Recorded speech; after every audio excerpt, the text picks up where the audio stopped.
that I've been looking forward to for a very long time. My apologies for that little thing over there. I just can't stand people like that. My name is Adrian. I'll be your MC for the night.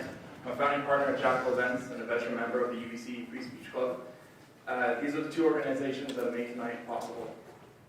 Tonight, we hope to further our ideals of non-partisanship and a commitment to an open dialogue on the subject of postmodernism, as over the course of the last few years, its relevance has become rather significant in public discourse.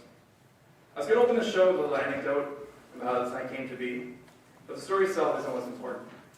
What's important is the message, and it's this. This night couldn't have been made possible without the dedication and perseverance of a team working towards a goal. Our human ability to create, to make, and to challenge is what drives us. And one of the main reasons why I got involved in the Free Speech Club to begin with is because I couldn't stand to see those taken away. Now, I believe in this notion because our speaker today understands the importance of drive, understands the importance of perseverance, and I'm very happy that through months of effort and planning, we were able to make this night possible. Dr. Hicks is a Canadian-born philosopher, a professor at Rockford University in Illinois, holds a PhD in philosophy, and is the author of numerous works that range from Nietzschean philosophy to business ethics. He comes here today all the way from Illinois to speak on postmodern theory. Without further ado, may I present to you the author of the work that you all have, A Modern Man in a Postmodern World, Dr. Stephen Hicks.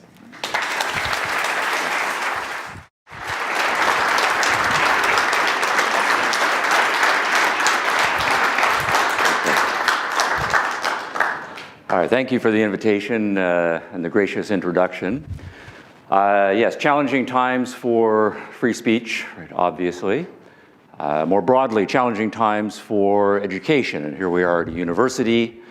Events like we just witnessed are, in some sense, regular, common occurrences. For a generation, one-sided reading lists, right, and attempts by intellectuals and professors to take entire traditions of understanding and not have them be taught. More recently, activist student groups, right, trying intentionally to shut down the views of those they disagree with, including professors, right, in their own universities who will include books that they do not want to have taught, invite speakers whom they do not want to have taught. Now, of course, traditionally, conservative professors have been the first ones to be targeted, right, in this way in conservative traditions. But over the last couple of decades, we've also seen this extended to more broadly libertarian thinkers, classically liberal thinkers, and then as things accelerate, thinkers who are broadly speaking on the left, but who are not left enough, right, from the perspective of the given activist group. To the point where professors who have been invited, right, by the university are disinvited. Those who are invited are subject to shouting down and sometimes to overt physical threatening. People arriving, right, at university events, for God's sake, carrying weapons, and occasionally violence breaking out. Now, this is bewildering, right, to those people who are outside of the academy, and in many cases bewildering to people inside the academy. And the reason for this is that universities are experimental laboratories. They're experimental laboratories for ideas, and when a certain set of ideas or a network of ideas get purchased, they get traction, and of course, naturally, they want to propagate themselves and exclude the competition. And what we are seeing in the last decade is a leveraging of a very prominent set of ideas that has taken hold in the last two generations, particularly in the humanities, right, that we call postmodernism. Now, postmodernism is partly a philosophical label, partly a historical label, right, postmodernism, right, whatever modernism is, and so that's our subject tonight. And the claim I want to make is that the pathological manifestations that we are starting to see, the threats to the ideals of liberal education, free speech, discourse, being willing to engage in the give and take of heated argument on important matters, all of that is currently up for grabs because we are postmodern, right? Now, what does this mean? Well, postmodernism, of course, is a sprawling label. It's an intellectual movement. It's a cultural movement. But when we survey the landscape, all of the postmodernists, first tier, second tier, third tier, cite the big guns, right? The big names whom we are supposed to know if we are well-educated people. So the names like Michel Foucault, Richard Rorty, Jacques Derrida, Jean-François Lyotard, right, and others, right, consistently come to the fore as the leading intellectual heavyweights guiding this movement. So I want to start with a sampling of some quotations from leading postmodern thinkers. So here's Michel Foucault on the end of modernity. He starts with a geological, right, metaphor. The deepest strata of Western culture have been exposed.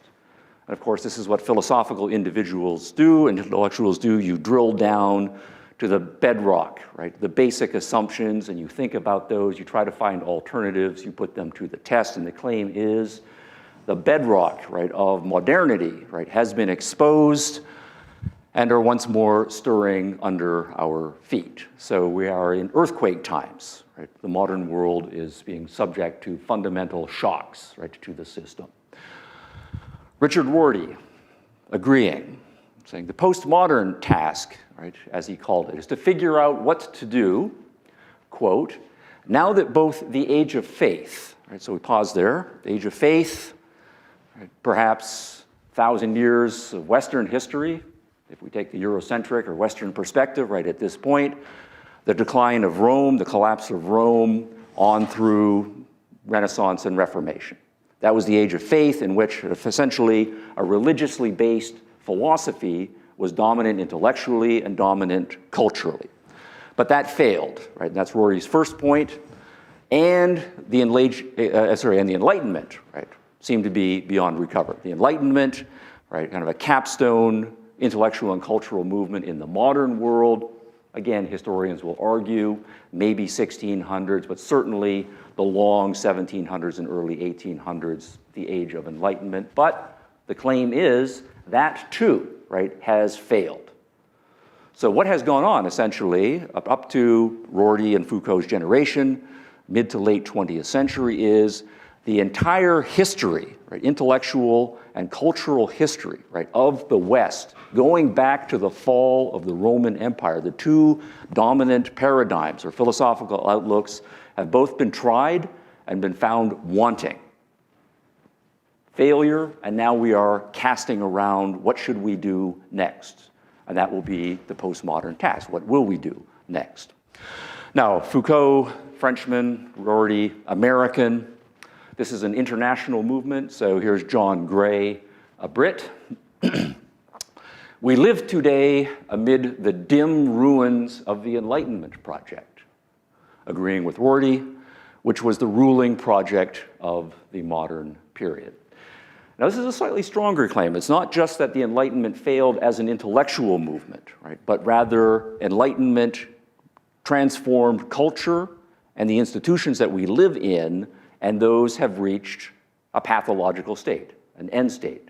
Right? So when we look around us, the claim is we should see the ruins, right? And that we live in effect, a ruined culture. And the postmodern position is to recognize this and to react to that in some way. All right, Enlightenment's wake. Yeah, so what is Enlightenment's wake, right, going to be? That is the postmodern, right, predicament. So what's the Enlightenment? Right, well, do some history here. I realize, given this here, that the font is a little small, but I wanted to get all this in. So let me talk you through this. The Enlightenment vision, as both Rorty and Gray and Foucault right agree, said that is the ruling project of the modern era, and we are trying to define postmodernism. So what is modernism, right? And what was this Enlightenment philosophy or framework that tried to summarize and institutionalize what the modern world, right, is all about?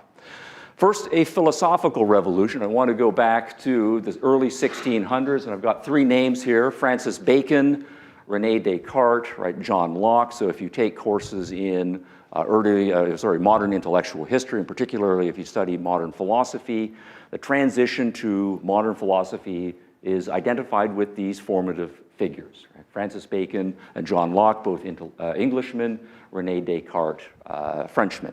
Now, typically, René Descartes is given the honorific title, the father, right, of modern philosophy. I think, therefore I am, cogito ergo sum, right, and all of that sort of stuff. Why is that fundamental, right? Why are intellectual historians willing to cite these individuals as the founding fathers of the modern world? And the claim we'll make is that all of them are advocates fundamentally of reason, that human beings have the capacity for reason, and if we're interested in knowing what's true, what's false, what we should believe, right, what we should put in action, right, and stake our lives on, should be primarily through the guidance of reason. Right? Now, from our perspective, that's not necessarily a radical sounding claim, but if you go to the early modern world, this was a dramatic claim. Right? Human beings have the capacity for reason, it works, and we ought to use it fundamentally. And the contrast then is to what had been the dominant theory of knowledge or the dominant epistemology of the previous era, the age of faith, right, the one that Rorty alluded to.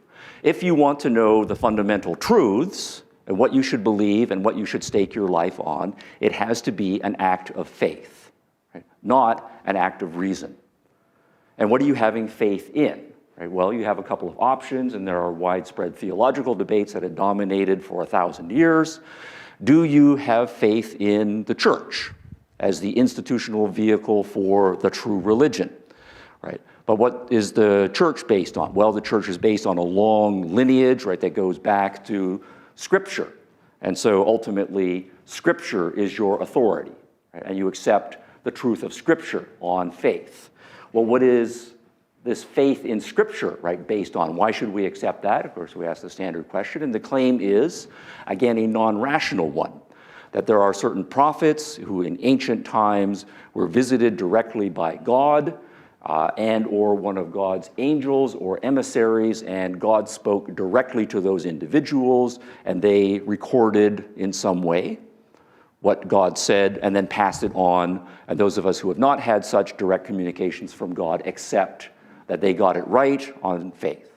So ultimately, it's either a mystical revelation or faith in something that can be traced back to a mystical revelation that is where we get our important knowledge from, and that was the dominant framework for the age of faith. The moderns challenge that and reject that. Right? We do not believe in mystical revelations. We do not believe on the basis of faith. There might be a place for these things, but they are going to be secondary, tertiary, and we are going to bracket them as much as possible and rely on our own capacity for reason for really figuring out what is true. So this is a bit of a mischaracterization of Descartes, but the rhetoric is perfect here, right? I think, right? Therefore I am, right? Those resounding words, right? Well, that, if you take that as axiomatic, is to say, I think, right? And that is core to my humanity. My capacity for thinking, my very being is wrapped up in my capacity for being able to do this sort of thing. Francis Bacon making similar kinds of arguments about the foundation of reason and working out an early version of scientific method. John Locke, in a more mature fashion later in the century, also an advocate, right, of reasoning. Arguing explicitly that we have to go by our own experience. Other people's experience doesn't do you any good. The fact that something is true and somebody else believes it, it doesn't do you any good, right? You have to figure it out for yourself by the exercise of reason, and it is a human birthright that we all have the capacity for this, and this is what has to be trained and exercised. This has, of course, huge implications for education, right? If we think that human beings, all of them, have the capacity for reason, then education is not a matter of here are the truths that you accept on faith, go out and live them after having learned them. Rather, we're training people to think and to utilize their own experience and to become, so to speak, scientists in their own lives. That was hotly contested, right, for a century. Now, a century is not a very long time in human historical time, it's particularly for philosophical debates, but the early moderns won the debate. Right? And the advocates of faith, the advocates of mysticism, the advocates of reliance upon traditional institutions were on the defensive, intellectually speaking. Now, this is important, and I want to put the dates to here. This is Francis Bacon. I've put 1620 here because that is the date of his first significant publications, or one of his significant. Descartes publishing in the 1640s, Locke publishing in the 1690s, but actually doing his writing in the decade before when he was in exile in Holland, because he was on the wrong side of various political conspiracies and fences for a little while. But notice the dates here are 1600s. That's important. Okay? Now, what happens as a consequence if you think fundamentally that the human rational capacity is most foundational and that that needs to be exercised? Well, that has huge implications. If you then take the rational capacity or capacity for reason and turn it to understanding the world, right? You don't have a magical, understanding of the world, right? Or you don't necessarily interpret everything that goes on in the world in terms of omens and signals, right, from God. You try to understand it on its own rational terms. Well, you start to see the beginnings of science.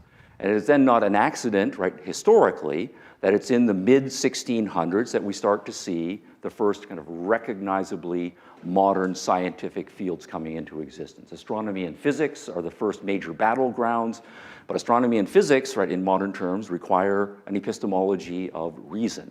Right? And so physics becomes institutionalized starting in the 1600s. Capstone names, I really should probably have Galileo up here.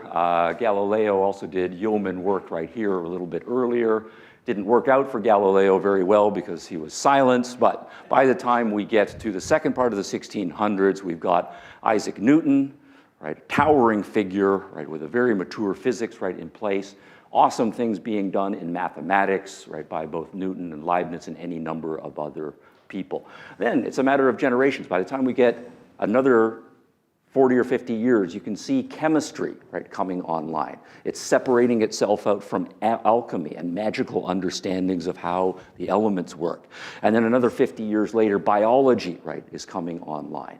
And so by the time we get into the 1700s, we have recognizably the sciences of physics, cosmology, chemistry, biology. All of it supported by an understanding that reason is fundamental, and we are working out what this means for scientific method.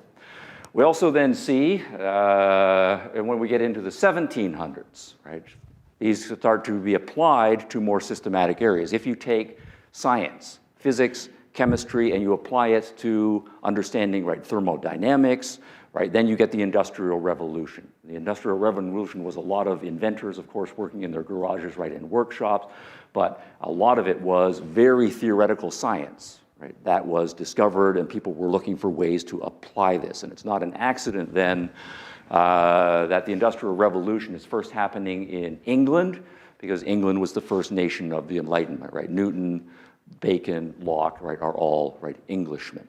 So if you apply reason to the manufacture of goods, right, and the making, right, of machines, well, then engineering, right, as a discipline, and all of the various kinds of engineering disciplines start to professionalize themselves.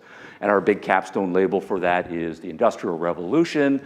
James Watt, 1769, with the first, right, commercially feasible, right, steam engine, right, the one that actually had more energy output than energy, right, as input. But a century of amazing cleverness with respect to industrial gadgets, and as a result of that, the number of material goods that are produced for people just starts to skyrocket. So from philosophers arguing about epistemology, to scientists working out the physics and chemistry, to engineers, right, putting these things into practice and making machines that can produce awesome amounts of good. We see that trend line in place, and the data are very good that by the time the 1700s comes up, stuff is being produced on a historically unprecedented scale.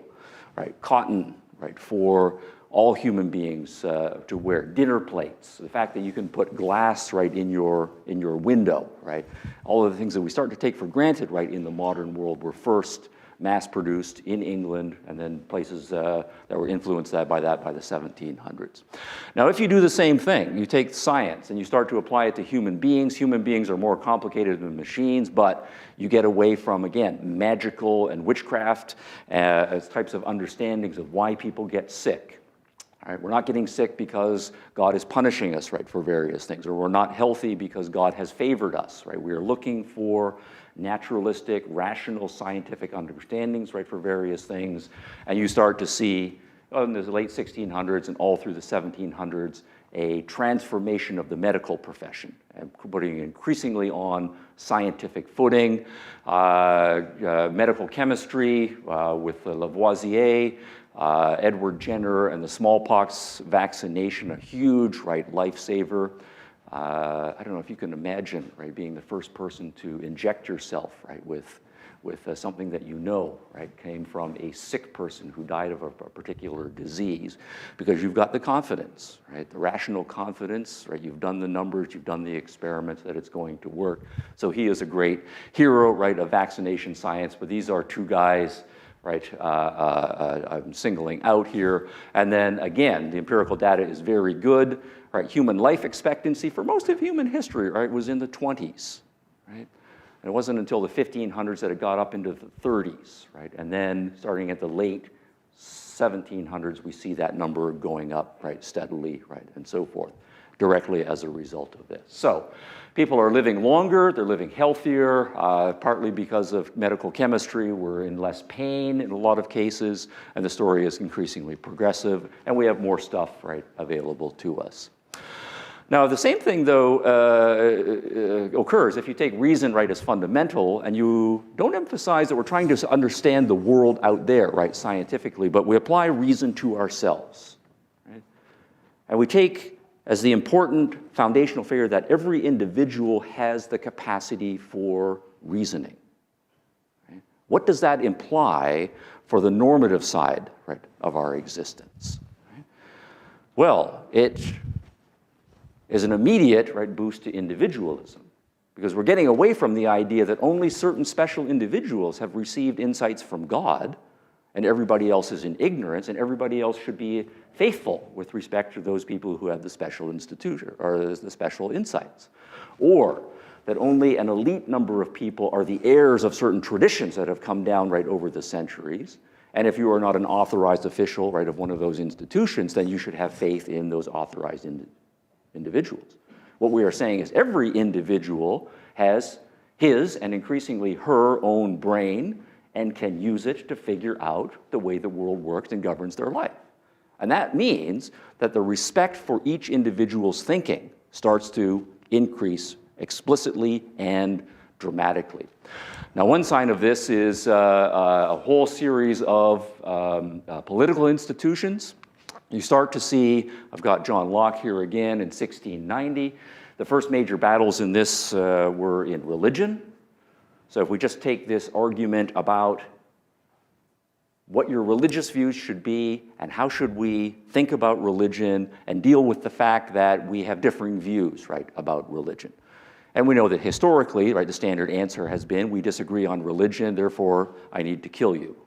Or I need to torture you, right, to get you to believe. And of course, you're trying to do the same sort of thing for me. But if the point is that religion is important, and it's important for people to know the truth, right, about whether there really is a God, and which one is the right God, and what that correct God said, that it doesn't do you any good just to take this on faith, that you have to figure it out for yourself.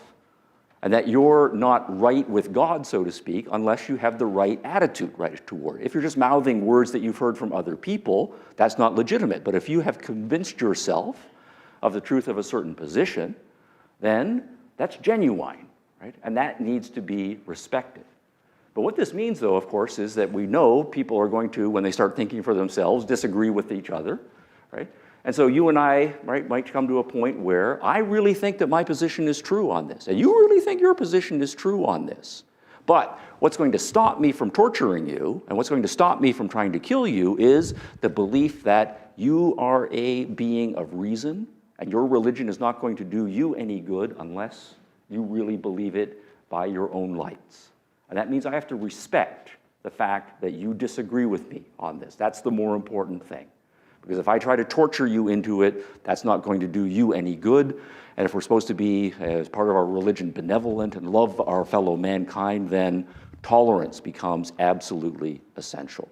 The arguments for tolerance that carried the day in England and in Holland, right, in the 1600s, that's a direct implication here.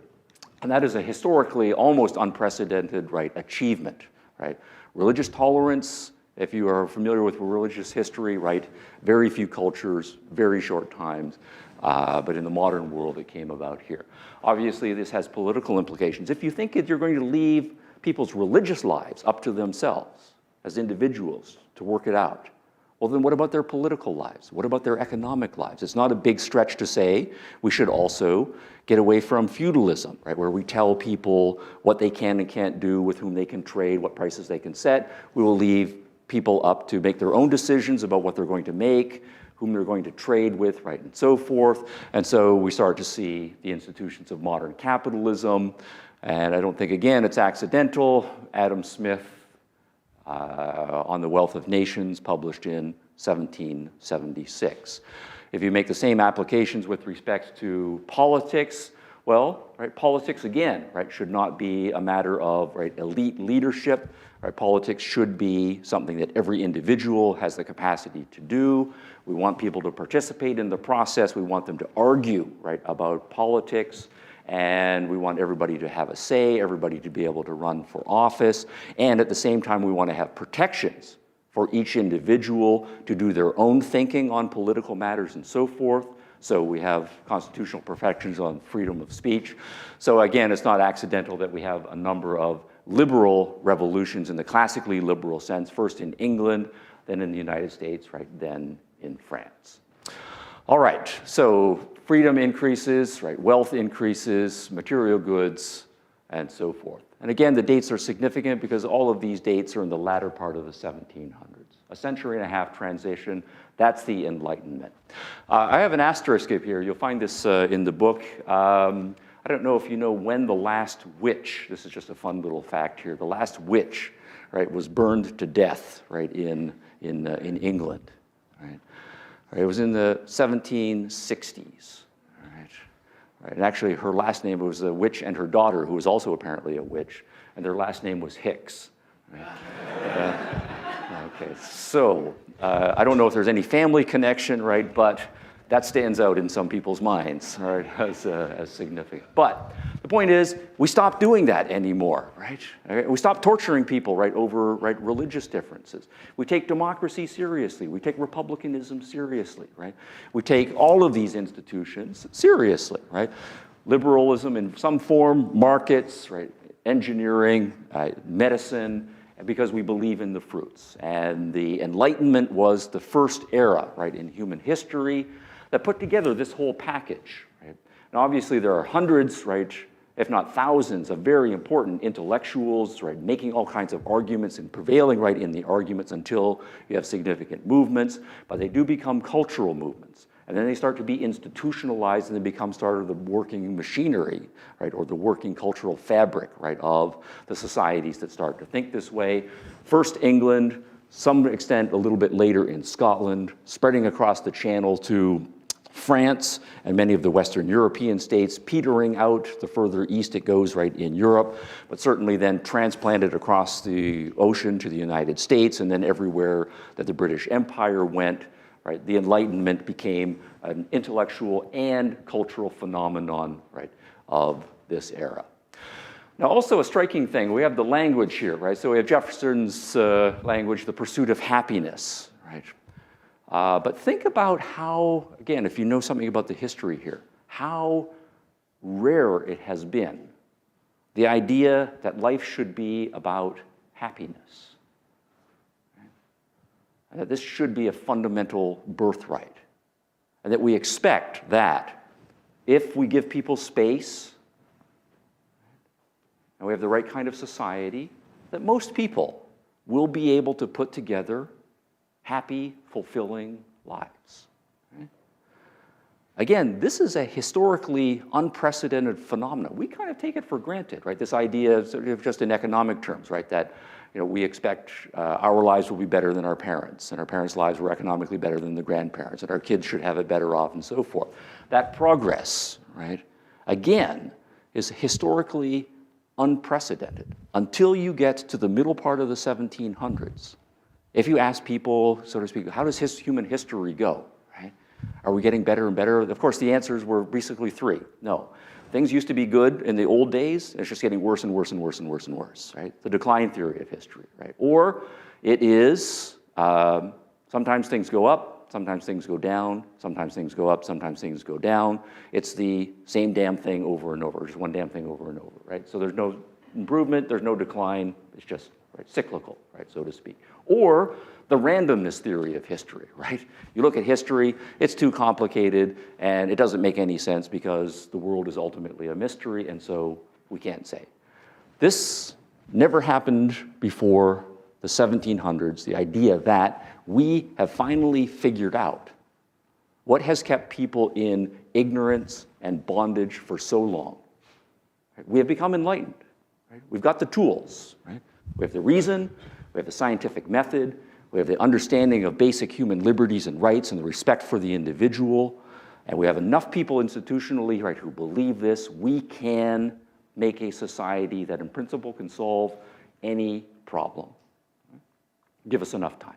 Extraordinary optimism, right? Progress as a human birthright to be expected. All right, that's the Enlightenment vision. I'm calling it a vision at this point because I'm stopping the story here in the late 1700s. And at this point, it was largely an intellectual movement, although there were some significant political revolutions, economic revolutions, and so forth, and scientific revolutions that had happened.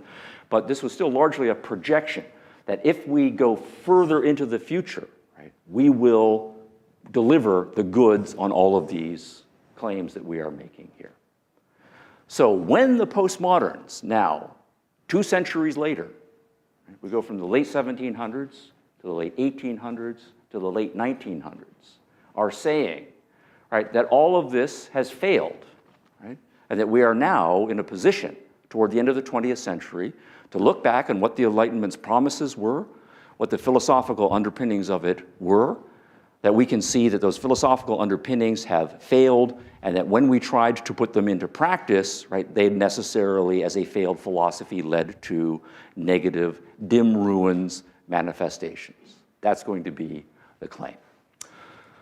All right, but I want to give a definition here, and part of what makes talking about postmodernism difficult, any broad movement is constituted by a large number of claims. I'm a philosopher by training, so I always go for the philosophical labels, right? But what we have here in modernism, if we ask the metaphysical question, what is the nature of reality? What's real and what's not real? How do we tell the difference between truth and fantasy, right? What's just made up, right? Imaginary worlds or fictional worlds from real, actual reality. And the basic answer that the moderns give is a realist answer or a naturalist answer. The world is basically and fundamentally the natural world.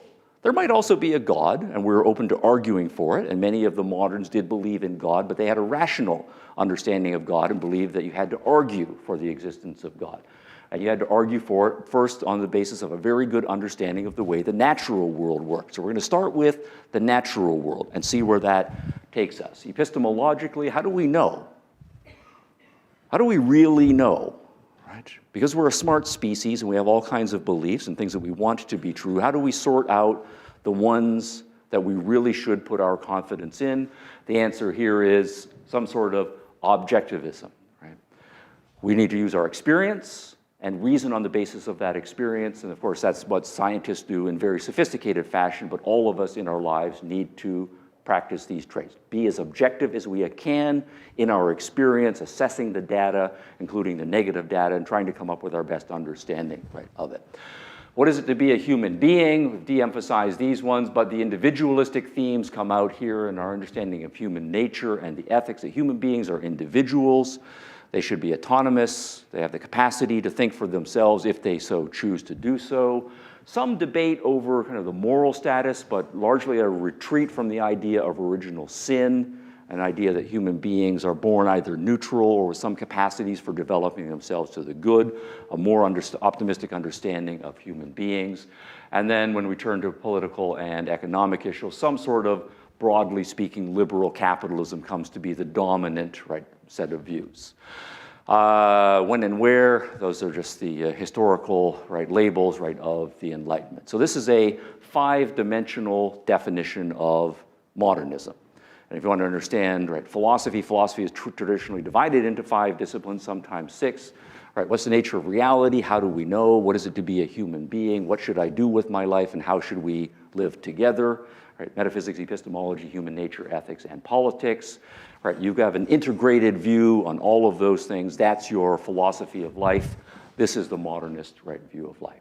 That is radical, because if you contrast that to the pre-modern view, the pre-modern view emphasized supernaturalism. There's a realm that is superior to or beyond the natural world, and if you want to understand reality, that's where you start. In some sense, the natural world is derivative of a supernatural world. That ultimately, true knowledge comes from mystical insights that are directed to special prophets by God and or faith. We found a strong emphasis on the sinful nature of man, that human beings are not autonomous, but rather subjects, and fundamentally we should be obedient, both to our religious authorities and to the religious authorities who carry the weight of God on earth. Various networks of feudal obligation. I'm a member of this class, and so who I am and what is owed to me and what I owe to other people is defined by my class membership, and I have obligations of service and sacrifice with respect to other groups. And the point just is that between the pre-moderns and the moderns, that's the recognizable set of debates on all of these philosophical dimensions. And the postmoderns are going to say they're both wrong. This philosophy has failed. We tried that for 1,000 years. We've tried this one for 200 years. It also has failed. We need a third alternative. What is that going to be? All right, now let's go back to Foucault. First point I want to make is the postmodernists, although I disagree with them, all of them are brilliant. All of them are deep.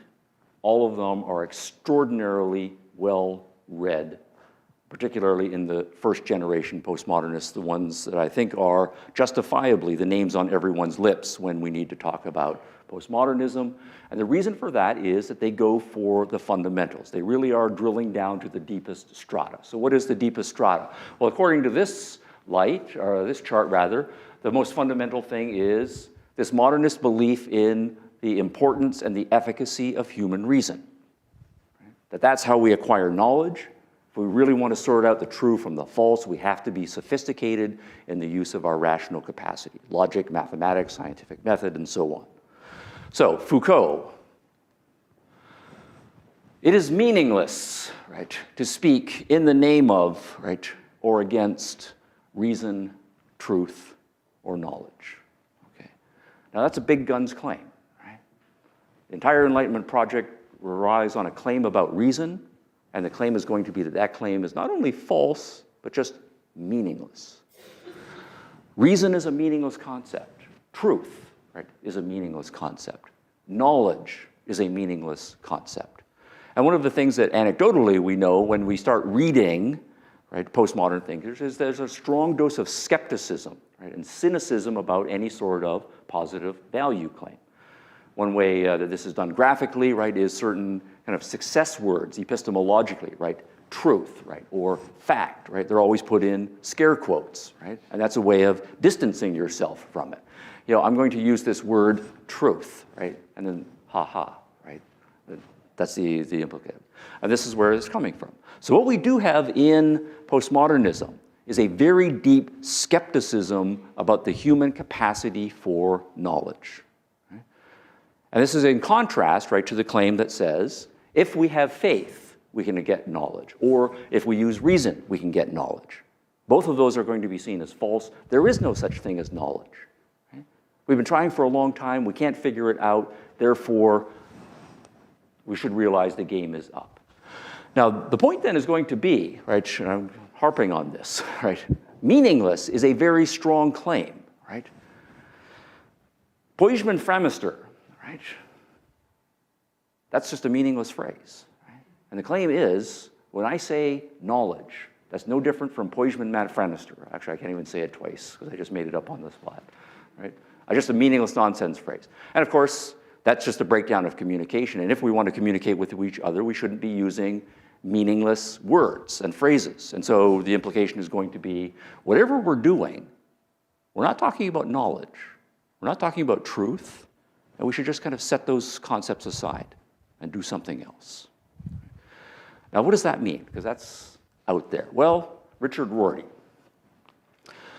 Try not to do death by PowerPoint, but this is another important quotation here. The difficulty faced by a philosopher who, like myself, is sympathetic to this suggestion, that is to say, what Foucault just said, that truth, knowledge, etc., are meaningless. As one who thinks of himself as auxiliary to the poet, rather than to the physicist. Pause there. When we're talking about the Enlightenment, we're saying reason, scientific method, science, and so forth, that the job of the philosophers was to support and articulate, to a large extent, the whole scientific project that has transformed the world in the modern era. And what Rorty is suggesting here is that, no, we shouldn't be thinking of that, because what do scientists think they're doing?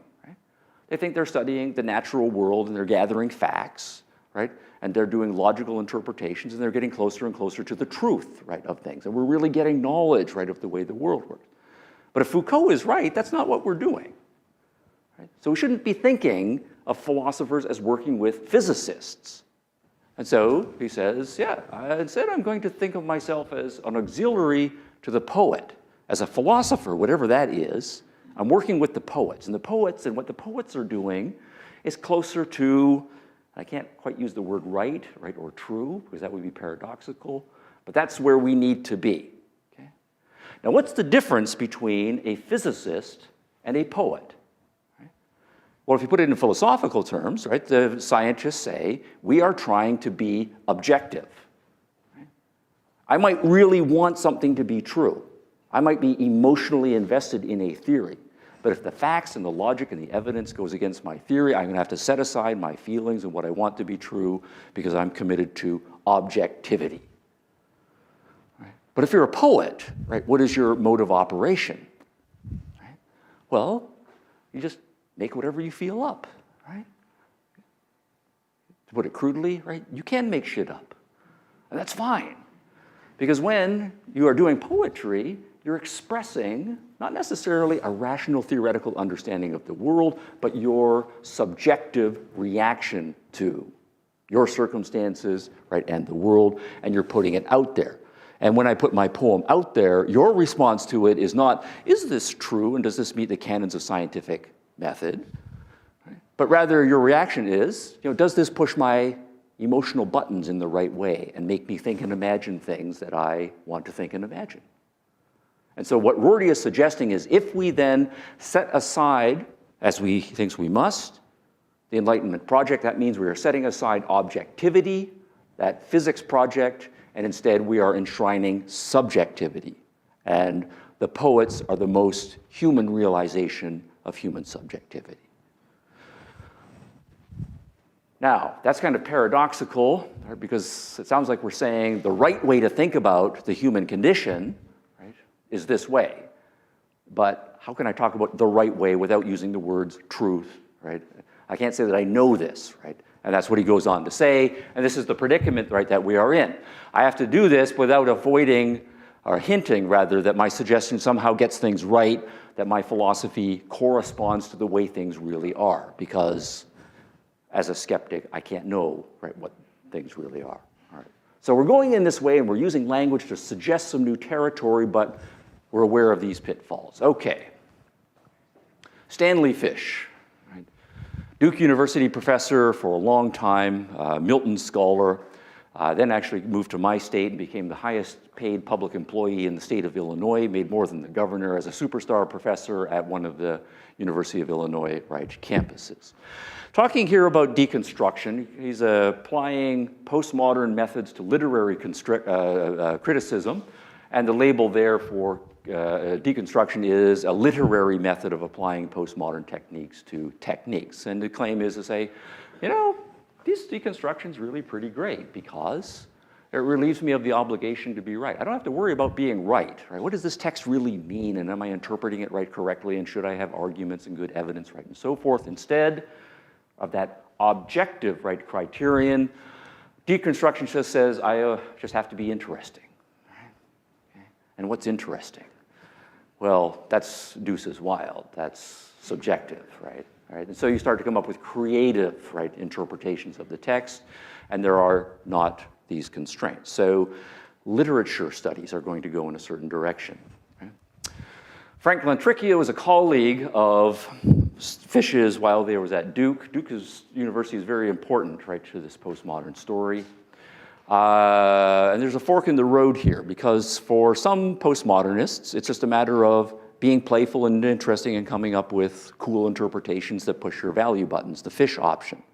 But we also know that postmodernism has an agenda, right? There is a politics, right, at work, and this is what Lantricchia is going to argue here. He says, postmodernism, and this is now old news, seeks not to find the foundation and the conditions of truth. All right. So we're not interested in about the conditions of truth, right? That's what Foucault told us we don't do anymore. Rorty, right, agrees. Well, if we're not about truth, then what are we about? We are about exercising power for the purpose of social change. Okay? Truth is out, power is in. And then he immediately applies this to the education, because he's a professor, he has students, right, coming in on a regular basis. What should I be doing, right, as a professor? Well, the entire ideal of liberal arts education, right, is based on the Enlightenment vision. Every human being, including these young people who come into my classes, have the capacity for reasoning.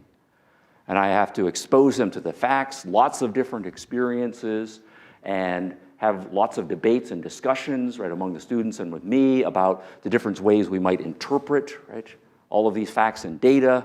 And we're going to put our interpretations up against the really smart people who've written the books that everybody, right, the other smart people think that we should read.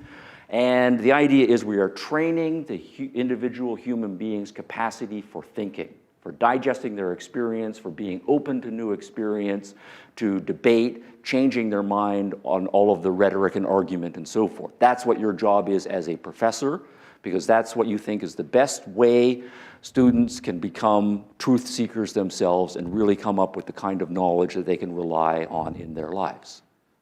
But if all of that is out, what's left is power.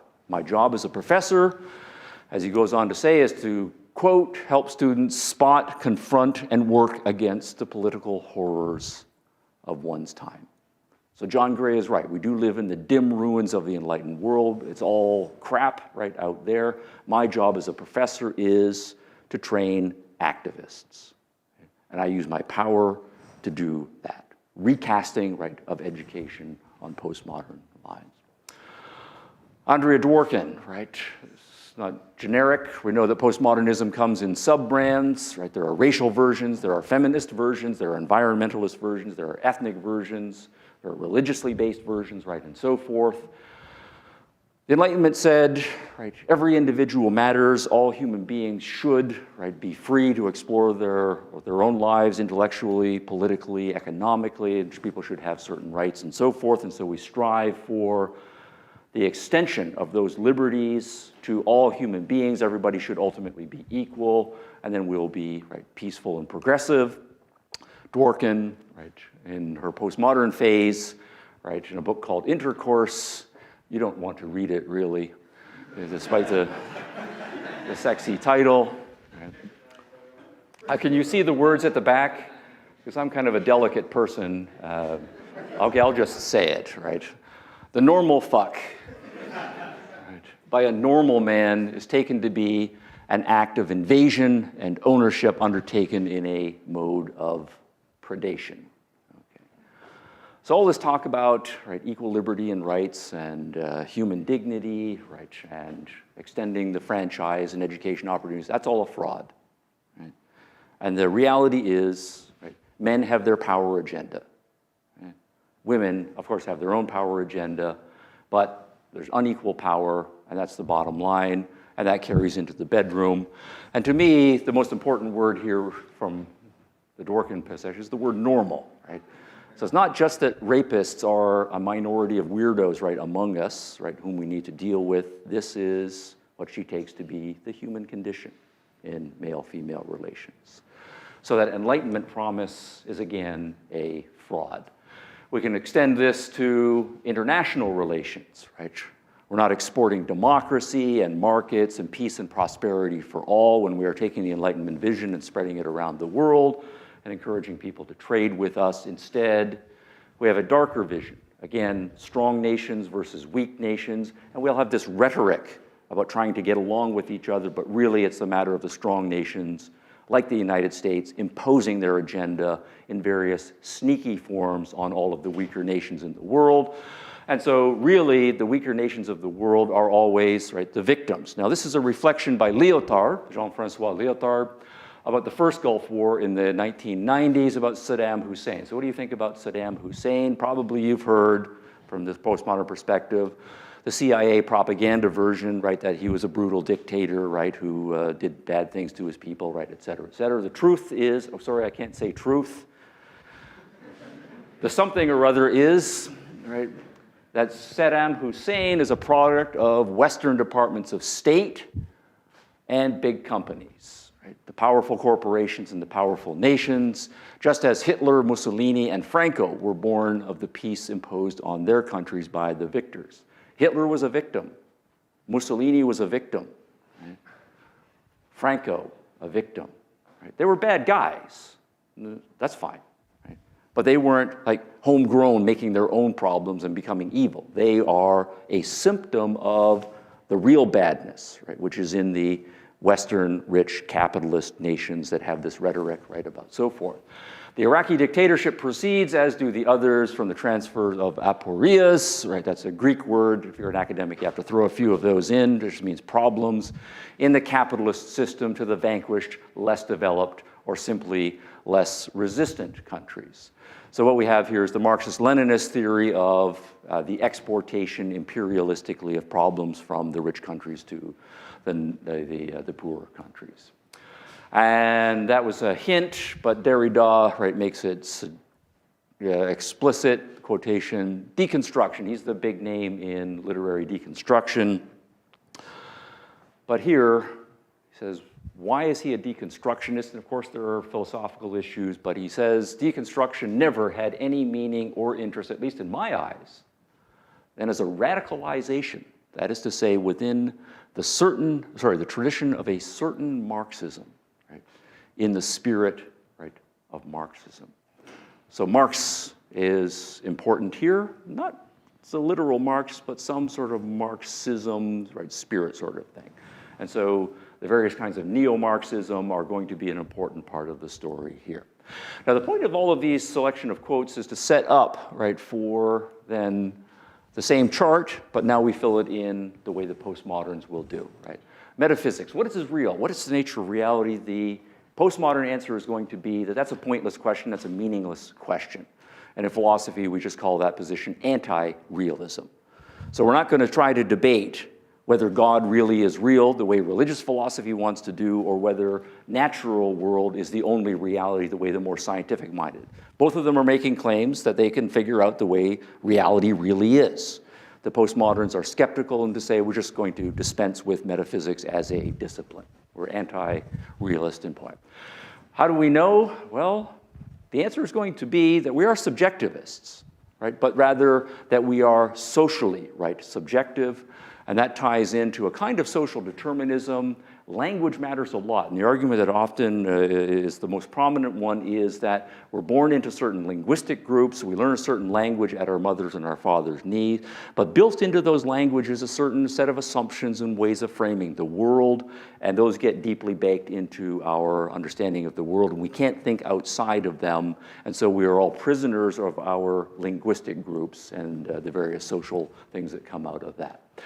The groups, of course, different languages, different ways of thinking about each other, and we can't think past it, mean that those groups are going to be in conflict with each other. There's not going to be any rational way, logical way, discourse way of getting past our different understandings of the way the world works, so we're going to have group conflict. And I need to make good on this a little bit later in the talk here, but There's going to be a strong theme of egalitarianism, right? Equality of some sort is going to be the trumping value, right? But it's going to be a group equality that is the trumping value, and some kind of socialism. And again, those are fighting words, but I will make good on them. And that's where we are now. And if you put all of the charts together, that is a set of different answers to either the pre-modern or the modern chart. So we have pre-modern, modern, and postmodern, 5 philosophical issues, completely different packagings for each of them. Okay, now, here's my main bad guy, right, in my account, all right? And this is the one I take a lot of heat from, right, because there are any number of scholars, and there's an argument that you can make here that says that Immanuel Kant is an Enlightenment thinker. And I think there is some truth to that. If you say, here's 20 things that make you an Enlightenment thinker, I think Kant checks off about 6 of the boxes, right? And that's a legitimate thing to say. But in my judgment, Kant is the first of the counter-Enlightenment thinkers. And he was doing his main writing in the 1780s. Critique of Pure Reason is his most famous work and the most important work in my view. Published first edition in 1781. And I will just give you a quick thumbnail of why I see him as the beginning of the turn from an Enlightenment to a counter-Enlightenment. And why Kant is also going to be important, and this is not a controversial claim in the history of philosophy, though, is that Kant basically conquered the German intellectual world by the time we get to 1800. And much of the story of German philosophy since then is the story of neo-Kantianism and reactions to Kant. Kant, as much as I will disagree with him, you have to say he is the most important philosopher of the last 200 and maybe 20 years or so. Now, just to telegraph a few things there in the preface, one of the things, the book is called The Critique of Pure Reason, right? So it's a critique of reason, right? And a critique of pure, right, reason. So there's some technical terminology built into there. But Kant, in his preface, says that his agenda is to say that Enlightenment philosophers are making all of these very grand, if not grandiose, claims for the power of reason. And my job is to put limits to it. To say there's only certain things that you can reason your way up to. Beyond that, there are limits, and those limits are quite severe, right, in the Kantian corpus. All right, so what we have then is a philosopher who is shifting away from how can reason solve all of our problems to saying, no, here are some limits to reason. And part of his motivation is to say that he, like many of the religious thinkers, right, of the era, are very worried about this trend line, right? Science is coming along, and it's increasingly naturalistic, and the scientists are coming up with all these explanations for things that really are in conflict with a lot of traditional religion. And so do I go with my scientific mind, or do I go with my religious heart? And that's a big, huge, right, gut-wrenching dilemma, right, for so many people right at the time. And it seems like the choice is, if you follow the trend line, right, science is increasing, religion is declining, that if we go along, then religion is just going to be out of human affairs. So we need to put limits to what reason can do, as Kant puts it, to make room for faith, right? If we say reason is limited here, then beyond that, faith will have a safety zone, and we will continue to be able to articulate faith. And if you emphasize that point, that is not an Enlightenment point, right? But it is central to Kant's argument. Kant labels himself a Copernican revolutionary philosopher, right? He says his philosophy amounts to a Copernican revolution. Copernicus was the first in the modern world to suggest that the sun was at the center of the system and not the earth, right? So we now have a solar system, right, instead of a geocentric system. And if you think of the cosmos as the earth at the center, we're at the center of God's plan for the world and everything revolves around us, well, that's got some pregnant metaphysical implications and value implications. If you think, by contrast, that we are just kind of a putsy planet 93 million miles away from the center of the action, the sun is at the center, and we're just whizzing around in largely empty space, that also has some kind of cosmological metaphysical implications. So that shift from geocentric to solar-centric, right? Absolutely important, and what Kant is saying is that's exactly what he's doing philosophically. Philosophy, up to his point, had assumed, as he said, that we are concerned with objective reality, that there's a reality out there and that our job as philosophers is to get it right. That reality is what it is, it sets the terms, and it's our job to have our minds map, right, or somehow represent, or somehow theorize the way things really objectively are out in the world. Kant's argument is that that is impossible. That we realize, here speaking collectively for philosophers, right, at that point, have been trying for millennia to do that, and Kant is convinced by the skeptical arguments that say that that is impossible. There is no way for us to be objective about what is out there, and so what we need to do is a Copernican shift and recast everything on subjective terms. So it's a deep transition from a commitment to objectivity to subjectivity. When you do that, you're in different philosophical territory. And what's going to then happen over the course of the next centuries is the implications of that get played out increasingly over the generations. Now, one thing I would mention here, I don't know if you've read all the way through the Critique of Pure Reason. It's a big book. Kant is not noted for his stylism, but there is a very important section at the end, or toward the end, of the Critique of Pure Reason called the Antinomies of Reason that Kant uses as kind of a capstone set of arguments about why he thinks we have to abandon the idea that we can know reality, that we can be objective in any fundamental way. And they're called the Antinomies of Reason. And what he does is say, if you take four big issues in the history of philosophy, of course, one of them, is there really a God or not? And Kant says, absolutely, you can prove, beyond a shadow of a doubt, that there is a God and that he must exist. But you can also absolutely, beyond the shadow of a doubt, come up with a completely convincing argument that proves that there are no gods. Is the soul immortal? Well, you can prove that the soul is immortal, but you can also prove that the soul isn't. Do we have free will, or is everything determined? You can prove both of them. Right? Did the universe have a beginning in space and time? Well, yes and no. Okay. And as far as logic and reason, right, and the validity of arguments go, Kant is convinced that arguments on both of these sides are completely legitimate. And the conclusion that he draws from that then is to say, if this tool of reason can reach contradictory conclusions on the same issue, that shows that reason is out of its depth when it's trying to grapple with these deep metaphysical issues, so we just have to stop being metaphysical about those issues. All right. Now that's my 5-minute summary for why Kant is important, okay? And I take a lot of heat on this, right, justifiably so, because there are good arguments to be made that Kant is pro-reason, right, in some respects, but this is an important turning point according to my argument. Now what I want to do is just point out some dates here. Kant died in 1804. All right. So what's that, 214 years ago now? All right. So I want to jump. Just kind of a long generation, just to give you a whiff of what has happened in the history of philosophy after Kant, because Kant, everybody has to know Kant and react to Kant since Kant's philosophy. Let's jump to 1843, Kierkegaard, right? If you're interested in existentialism and certain forms of Protestant theology, Kierkegaard, you have to grapple with him, another giant, right, in the pantheon.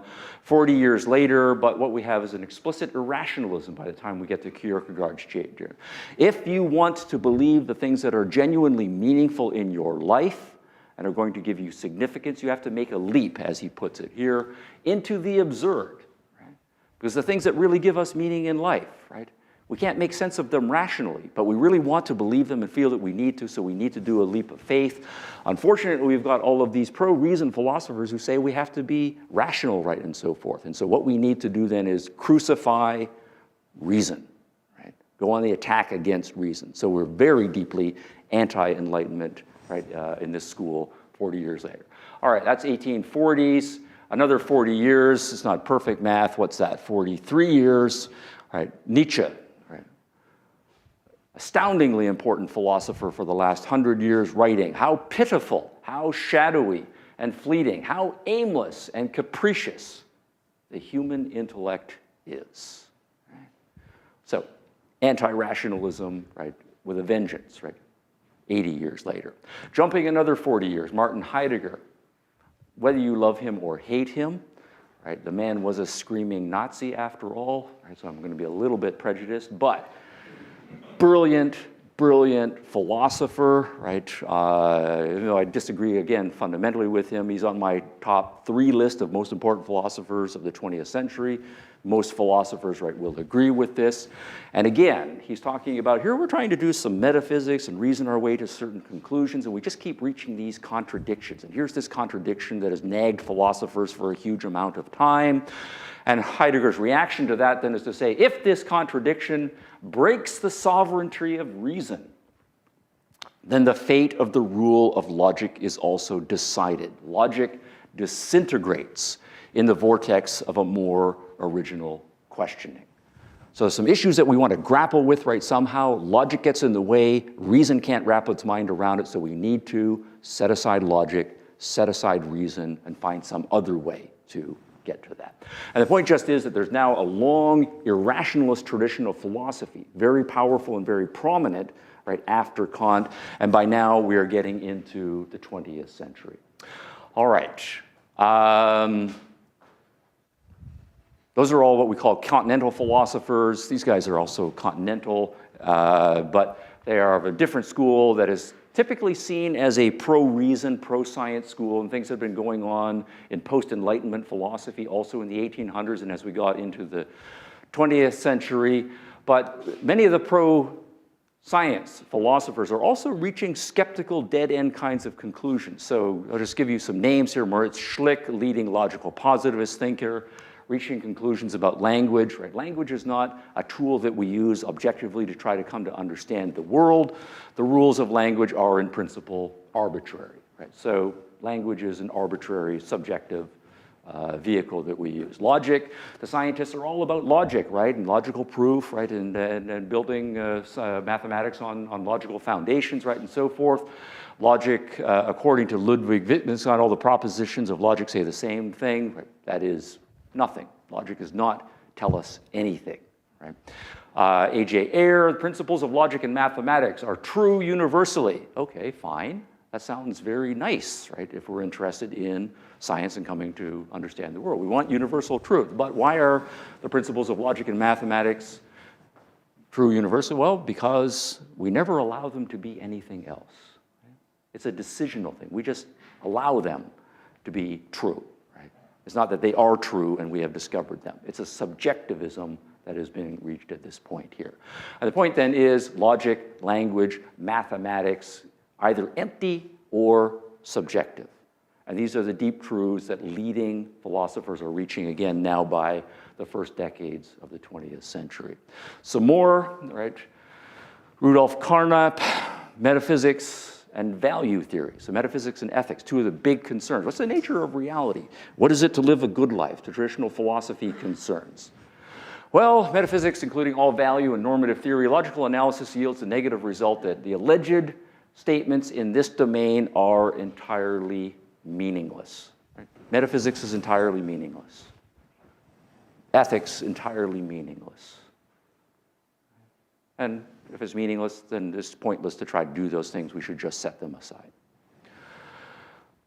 Brian Medlin is now pretty generally accepted, and I think this is, as a survey truth, true by professional philosophers that ultimate ethical principles must be arbitrary.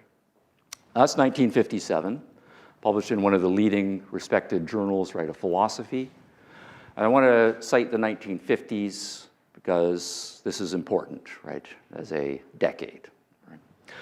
That by the time we get to the 1950s, just the philosophers are the ones that you would read if you take history of philosophy courses and you become a serious philosopher, or you're just a philosophically minded person who wants to know what's going on. All of them are reaching skeptical, empty, nihilistic conclusions about the nature of philosophy. So, Lyotard, Foucault, Derrida, Rorty, the biographical data becomes important. Brilliant guys. They go to school. Born in 1924, 26, 30, 31. Okay? By the time they get into their 20s and early 30s, which is by the time most people get their doctorates, if they're going to get a doctorate, Lyotard gets his in 58, Foucault a little earlier in 51, Derrida in 55, Rorty in 56. They're being educated and reaching professional status in philosophy in the 1950s. What had they learned from all of the genius philosophers that they had read? Okay. Skepticism, emptiness, meaningless, and so forth.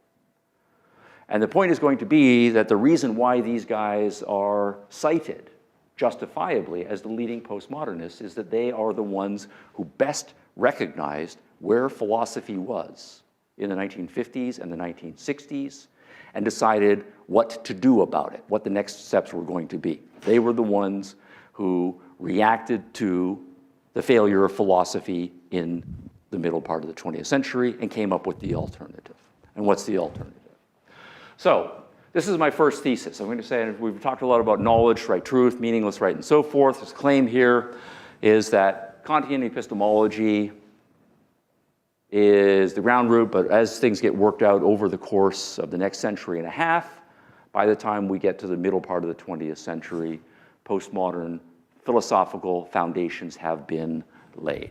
And I've just got this interesting quote from Nietzsche, right, who's kind of on the same page here.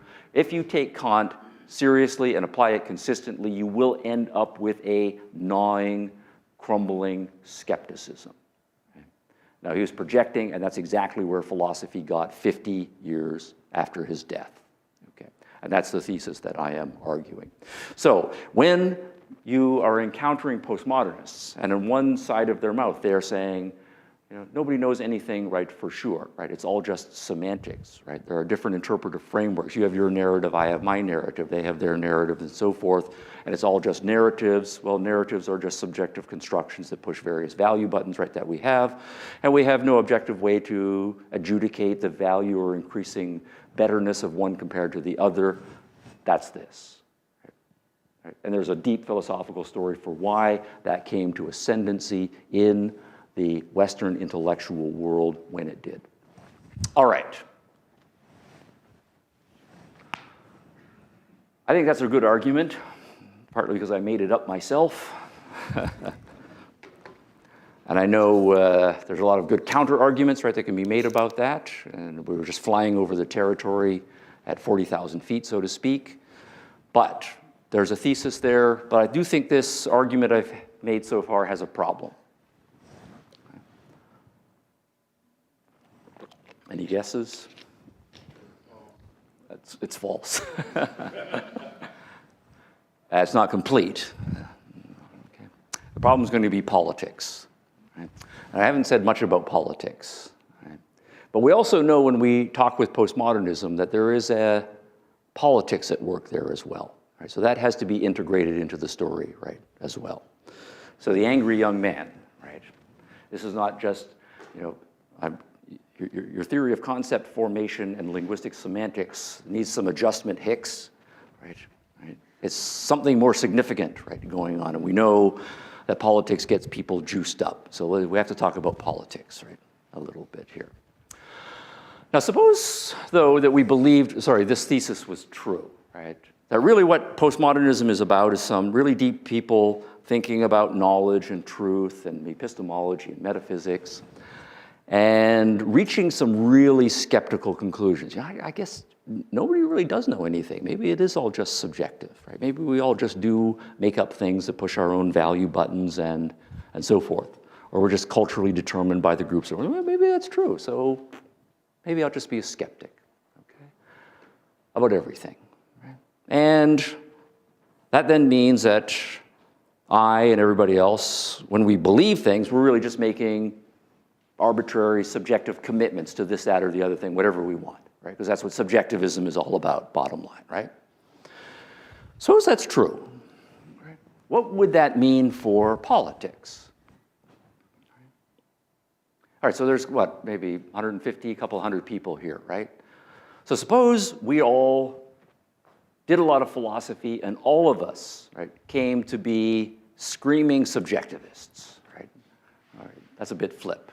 Really strongly believing that there is no truth, that everything is just subjective, right, whatever, and so forth. And so all of us then are making our decisions about what we're going to believe in the value parts of our lives, and we're going to include that some political views, right? So we're all going to make arbitrary, subjective commitments to a certain way of thinking about the world politically. And so we all do that. And then we do the survey. Okay? So we just go around the room and say, okay, what politics did you subjectively commit to, right? And he says, well, I don't know, he's a big strapping guy. He says, I want to be the king, right? I'm into monarchy, and I think looking around, I have a pretty good chance that I could pull it off, okay? Form a few strategic alliances, right, and so forth, okay? So, and I don't know, you seem like a very sweet, right, person. You say, I don't know, I think everybody should be nice and get along and share everything, right, with everybody. So she doesn't like monarchy, but she's going to commit, right? And somebody says, no, I think people should have freedom and rights are absolute, right? And other people are going to be fascists and, right? I think I like the idea of, I don't know, let's all go back to the land and live in tribes, right, peacefully in harmony with nature. So some kind of tribalism, right, and so on. Okay, so we're all just doing our subjective fantasizing. How many different politics will we come up with, right, in this room, right? I don't know, right? If there's 160 people, then maybe 165, right, because 5 people, right, are indecisive and change their mind, right, and so forth. And that's fine, because everything is subjective anyway, right? Okay, good. So, what we would expect then, and this is the more serious hypothesis, is if everything was just about people reaching skeptical, relativistic conclusions about knowledge and truth, that when they turn to value issues and political issues, they would be all over the map politically. You would have people making subjective leaps into all kinds of normative programs and political programs. But, and this is the problem, when you look at the postmodernists, they are not all over the map politically. However you define the political spectrum, far whatever right over here to far whatever right over here, right?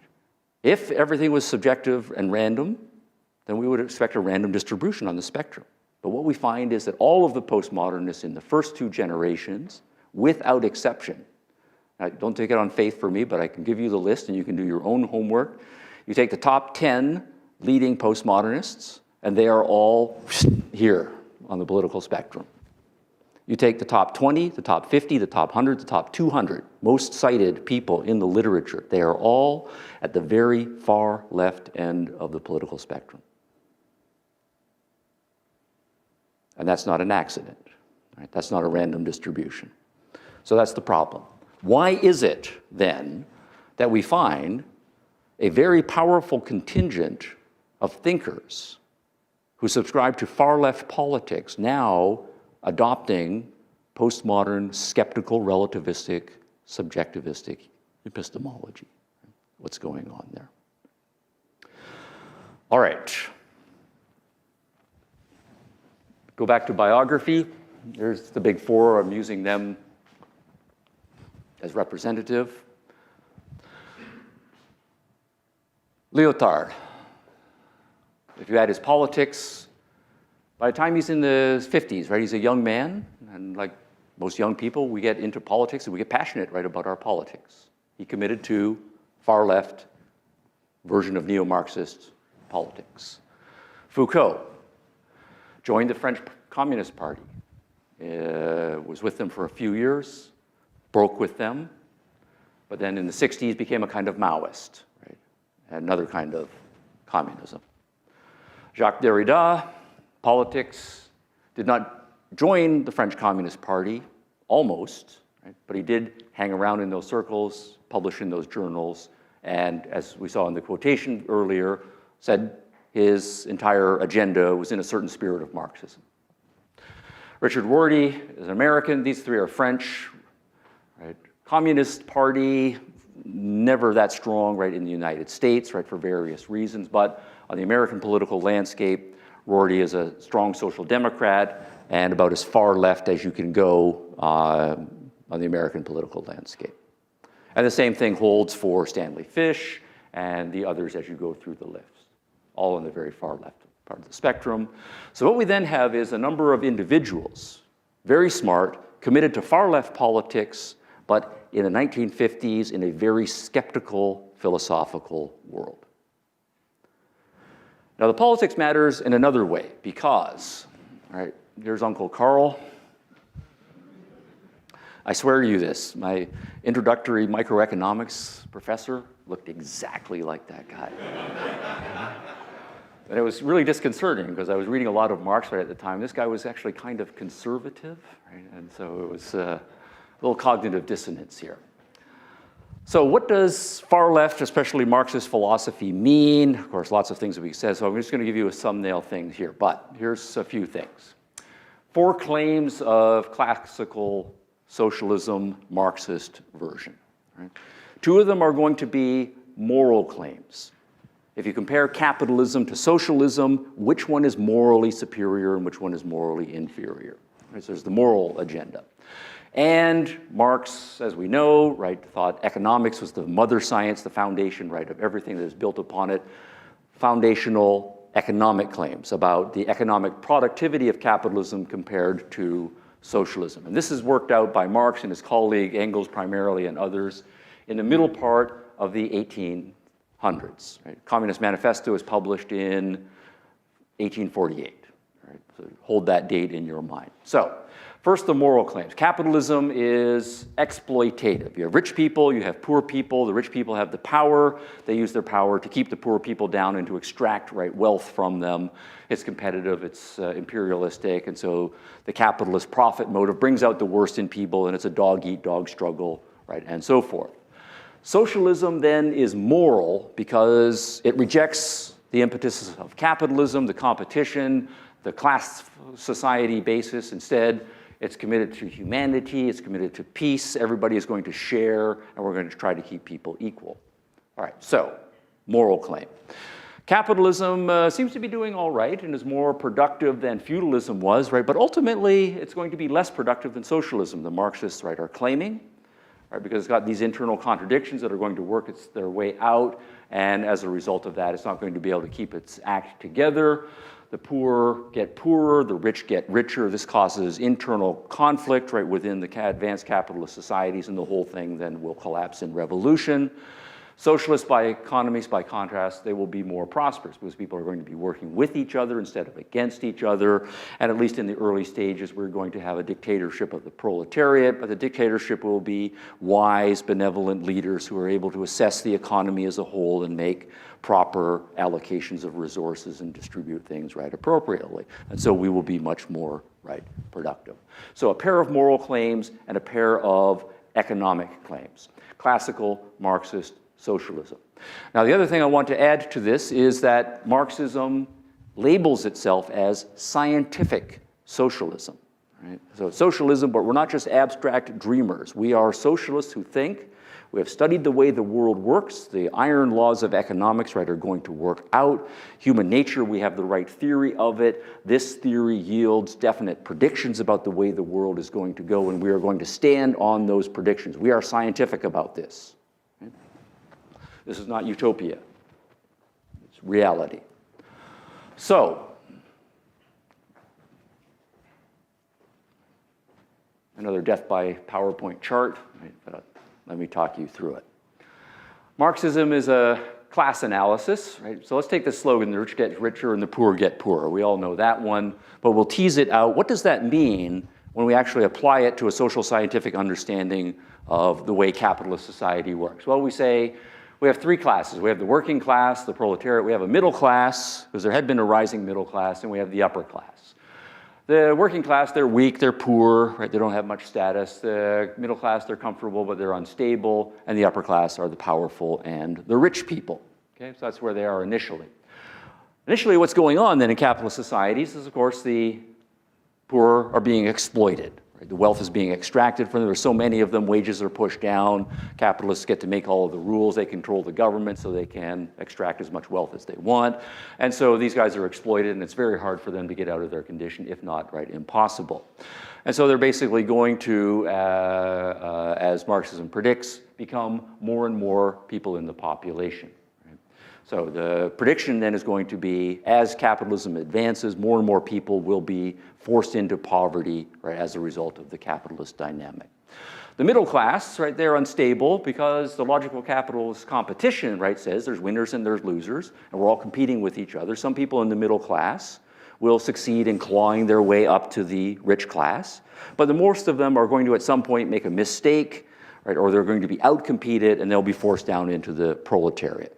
So the claim of classical Marxism is that the middle class really has no future. It's going to be squeezed out, right? And that then predicts population should asymptotically approach zero, right, for the future. And the rich, right, start off, they're exploiting and ruthless, they've got all the power, but of course, they're all competing with each other, right? Because if you're a millionaire, you want to be a 100 millionaire, then you want to be a billionaire. And if you're a Marxist, you believe that's zero-sum competition. And so the logic then is to say fewer and fewer rich people will succeed at this ruthless competition, and they will slowly amass all of the wealth in their own hands, and then all of the other former semi-rich people will be forced down, right, the chain of command. So we have three social science predictions that we make, right? Population of the people in poverty will go up dramatically under capitalism. The middle class will shrink to nothingness, and the rich class, the bourgeoisie, will also shrink, although to a very small number. Now, the problem then is going to be, and I'm going to say this is a problem, that even in Marx's lifetime, and certainly in the succeeding generations, right, of Marxists, by the time we get to 1900, right, 1920, right, and so forth, and we march our way through, is that all three of those predictions failed. And it's not just that they failed by a little bit, right, or that the data was mixed, but that all of the data is showing that the exact opposite, right, is coming to pass. If you look at poverty rates under the more capitalistic nations, rather than more people living in poverty, poverty rates are going down. They're going down significantly. That's an opposite. The middle class is supposed to be becoming smaller and smaller. Instead, what is happening is it's getting bigger and significantly bigger. The number of people who are rich is supposed to be getting smaller and smaller, but the problem is the number of rich people is getting more and more. Right? Damn it, there's just more and more millionaires, right? And then billionaires, right, and so forth. Now, this is a problem because if you think of Marxism as social science stands on its predictions as measured against the data. And by every measure, right, Marxist social science failed to fit the data. In fact, the data was the exact opposite. And this caused a crisis, not only by people who are not sympathetic to Marxism say, ha ha ha, you Marxists got it all wrong, but a crisis within Marxism. And what you find when you read the Marxists of each succeeding generation is they are aware of the data. We predicted this, but now the data says that. What do we do? And of course, we need to start tweaking the theory, right, in various ways, but this is a problem. And as the generations go on and the predictions get worse and worse, right, the problem gets more and more. Now, I want to say that the crisis reached a head again by the time we get to the 1950s.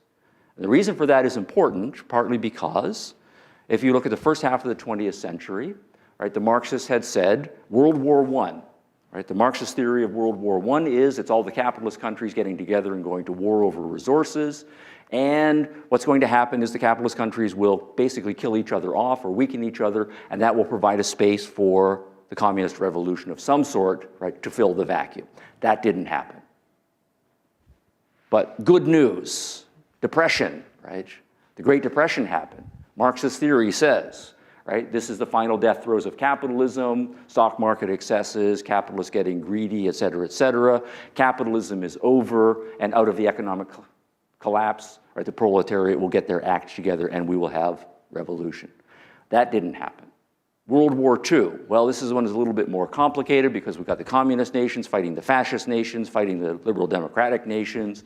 But the theory was going to be that the fascists and the liberal capitalists would weaken each other, and then communists, if they bided their time and thought strategically, by the time, right, one killed the other, the remaining one would be weakened and we would be able to kill them, and then communist revolution of some sort, right, once again. By the time you get to the 1950s, though, it's clear that's not going to happen. Because what's happening in the 1950s? Well, fascism is gone. But it's probably coming back, unfortunately, right? But it's gone, right? And we do then have the familiar Cold War contours, right, of the Soviet Union versus the left or the liberal democratic nations right in the West.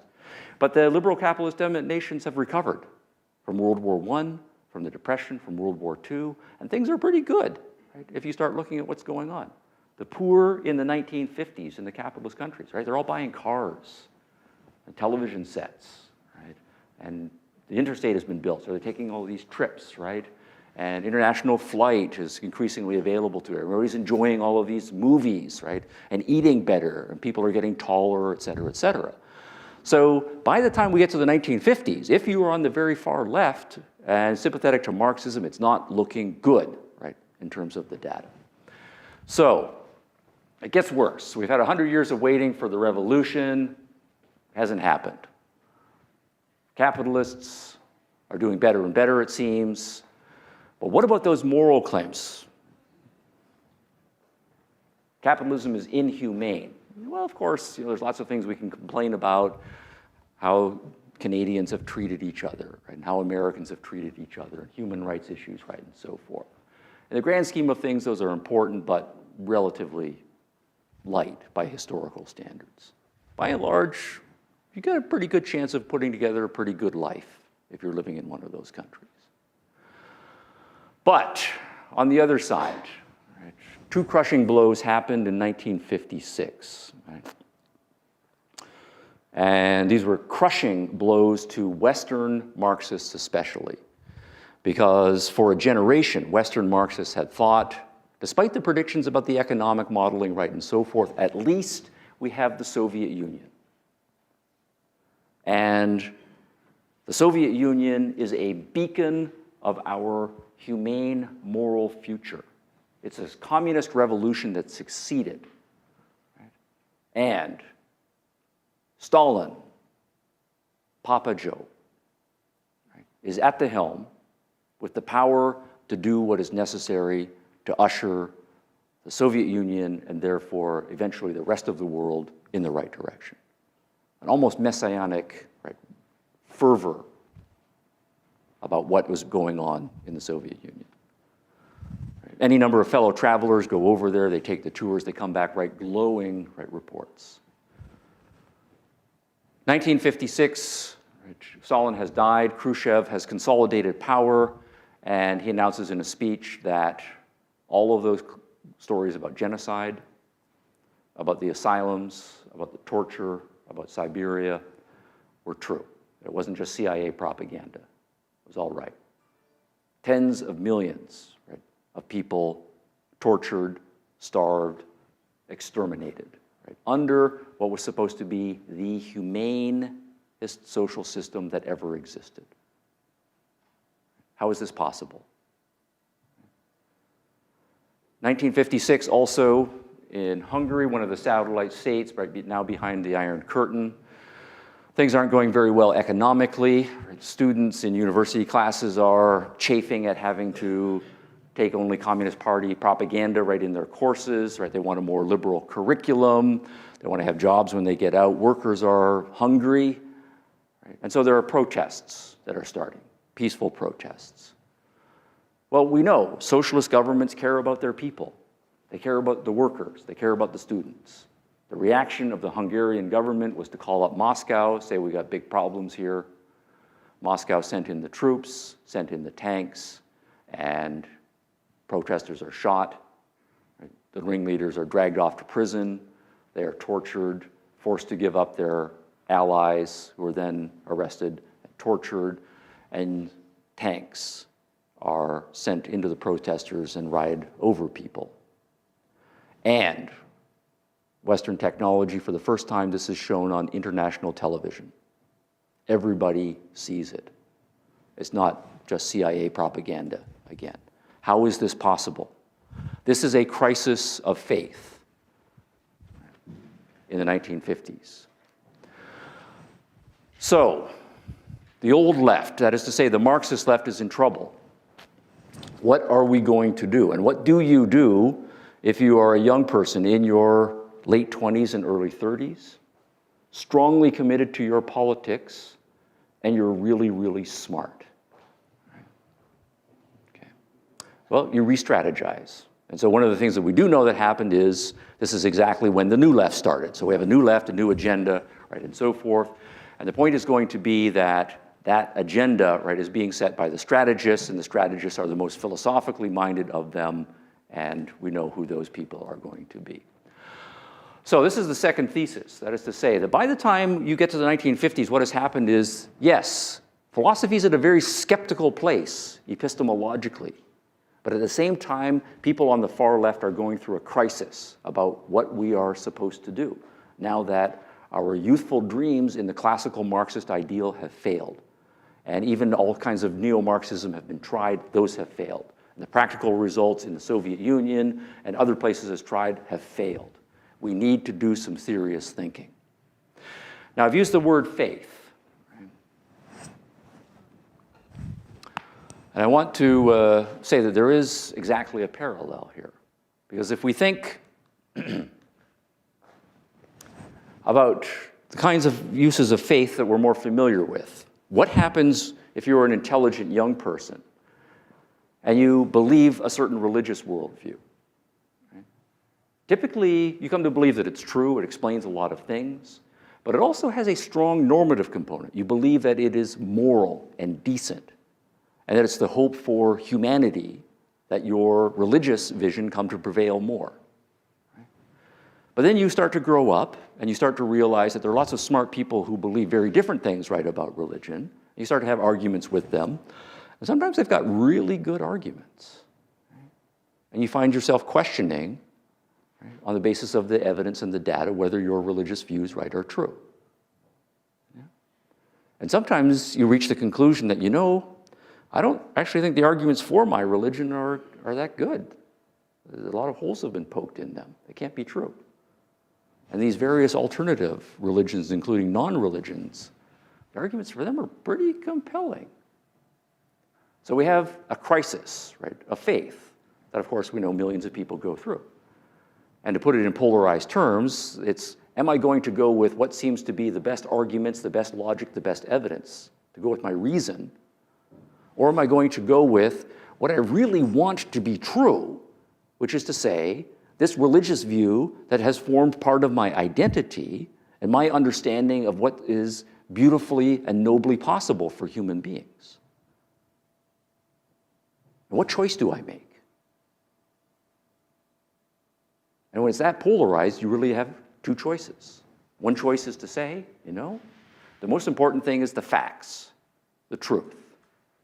And I have to go with the logic, I have to go with the evidence, and that means, as hard as it might be for me emotionally, I have to abandon the religion of my youth. I have to live without that religion, adopt some other more rational religion, or possibly live without religion at all, because objectivity and reasoning matter. And some people do it down that road. But the other option then is to say, you know, I'm going to believe what I want to believe. There's no way I can give up this beautiful, deep part of my identity. And that means that I have to find some way to get rid of the logic, the evidence, and the commitment to reason. That I'm going to elevate a subjective commitment to something I want to be true over reason. And we do know in the history then of religion that there are many religious strategists who take that route. Limit reason, crucify reason, set aside reason in order to rejuvenate personal faith commitments. Now that exact same psychology carries over to politics. And that's the claim I'm making here about the 1950s socialists. The smart ones recognized that the arguments for socialism had been destroyed. Mises, Hayek, and the others, and all of the empirical data, right, that was out there. There's no way to give a rational explication for the economic superiority of socialism, right, over capitalism. And the data shows that the socialist nations have been brutal in practice. And that by and large, whatever our gripes are about the West, things are pretty good, morally speaking. But if you're a committed socialist, you're at a crisis at this point because you believe that capitalism is evil and socialism is moral. But the logic says the opposite. Do you go with what you want to believe, your socialist ideal, or do you go with the logic? And we do know, again, some people make the different choices. Some people say, okay, I need to modify my socialism, abandon socialism, and move toward some sort of liberal democratic understanding. But a lot of people double down and say, I am going to find a more sophisticated way to bracket reason, bracket the evidence, bracket the idea that on politics, reason, evidence, and logic is fundamental. And that's the postmodern move right there. Another colleague at Duke University, Frederick Jamerson, right, Marxist theorist, right, at exactly this juncture says, yes, we are aware of Marxism's and neo-Marxism history. We are aware of how things have gone right in the West, and we do know it is evidence versus political commitment, and he's making his point clear. Everything in the last analysis is politics. Your political commitments are fundamental. Everything will be shaped to fit the political commitments. All right. So the Enlightenment, right, versus postmodernism, right? That's the battle we're fighting right now. Right? These guys were young in the 50s, became mature in the 1960s, leading their professions, grand old men in the 70s and 1980s. Trained any number, right, of PhD students who themselves went on to be professors in the humanities, right, in the 90s, early 2000s, in our generation, right, so forth. Extraordinarily successful for the power of their political strategy and their ability to marshal the philosophical and epistemological arguments to support them. Now that's where we are. Right, so the battle is joined. But I want to now turn in my concluding minutes here and be critical, right, of postmodernism. There are literally dozens of important philosophical issues that I'm not going to be able to talk about, obviously. All of them need to be engaged. Right? There are good arguments for skepticism and good against, right? And so all of those issues that have led philosophers down varying paths have to be engaged. So I don't want to undermine the importance of any of those. But there are some things that we can say about the postmodern project, the postmodern claims, and about its assessment of the Enlightenment, especially. So, one thing that we are aware of, right, is this issue that postmodernists are, as a movement, right, not logically consistent. Right? And there's a certain amount of traction and importance to pointing out the logical contradictions, right, that are made in postmodern. So on the one hand, if we say, right, that all truth is relative, right, that is an epistemological claim, right, that comes out of postmodernism. But at the same time, postmodernists will tell you that in some sense, their way of looking at things is the right way of looking at things. Right? That the other narratives need to be set aside, bracketed. Right?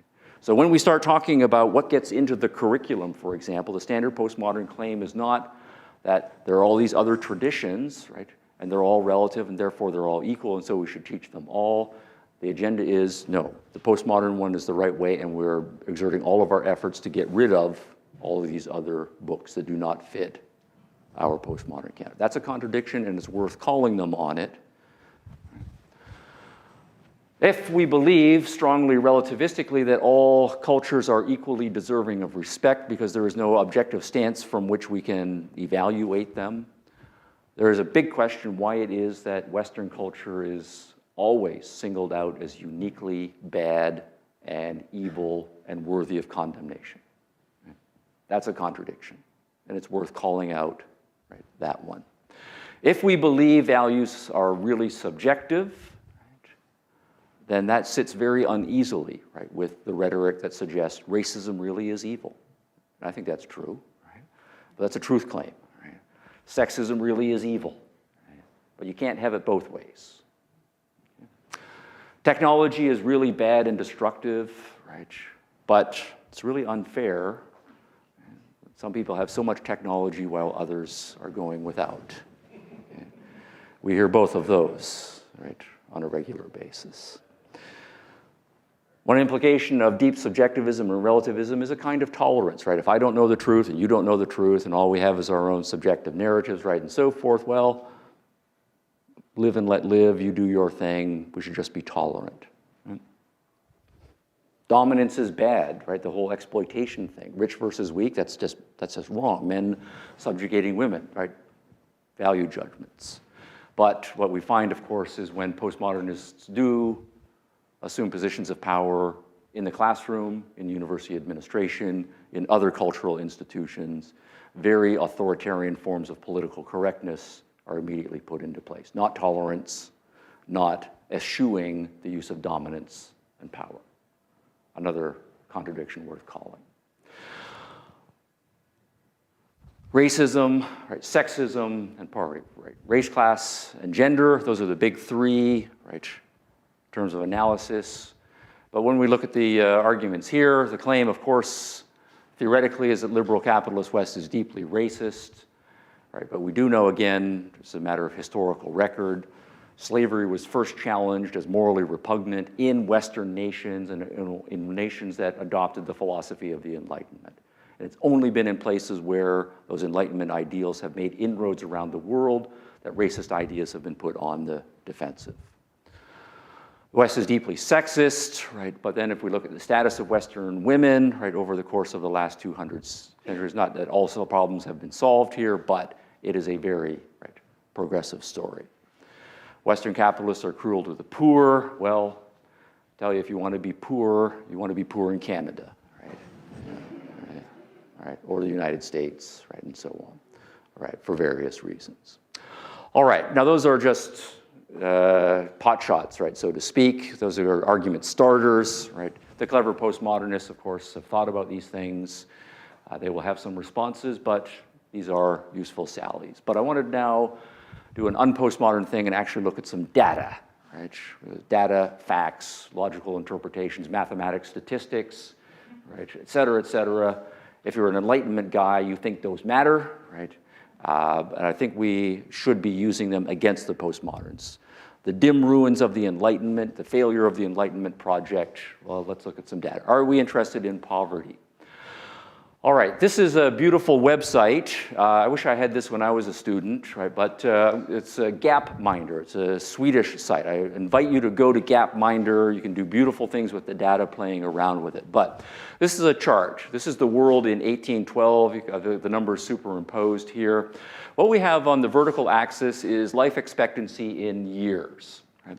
So it starts at 20, 25, 30, right, and it goes on up to 85 for sneaky reasons that we'll reveal in a few seconds here. Along the bottom here, we have income measures. We have both GDP, gross domestic product, and then we also have purchasing power parity and adjustment for inflation, because we want to keep these numbers across both what you earn and what you can buy with what you earn, and we want to compare different nations with each other. Each of these circles is a nation, right, in the world. So there's actually 180-something circles there. They are big circles, big population, small circle, small population, and they're also color-coded for what part of the world you are in. So all of these kind of, I don't know, pumpkin-colored ones, those are European nations. This yellow one here, that's the United States, right, in 1812. That one right there, that's Canada, right, in 1812. The dark blue nations are sub-Saharan African nations. The big blue, rather the light blue, one of them very big, those are the South Asian nations, right, and so forth.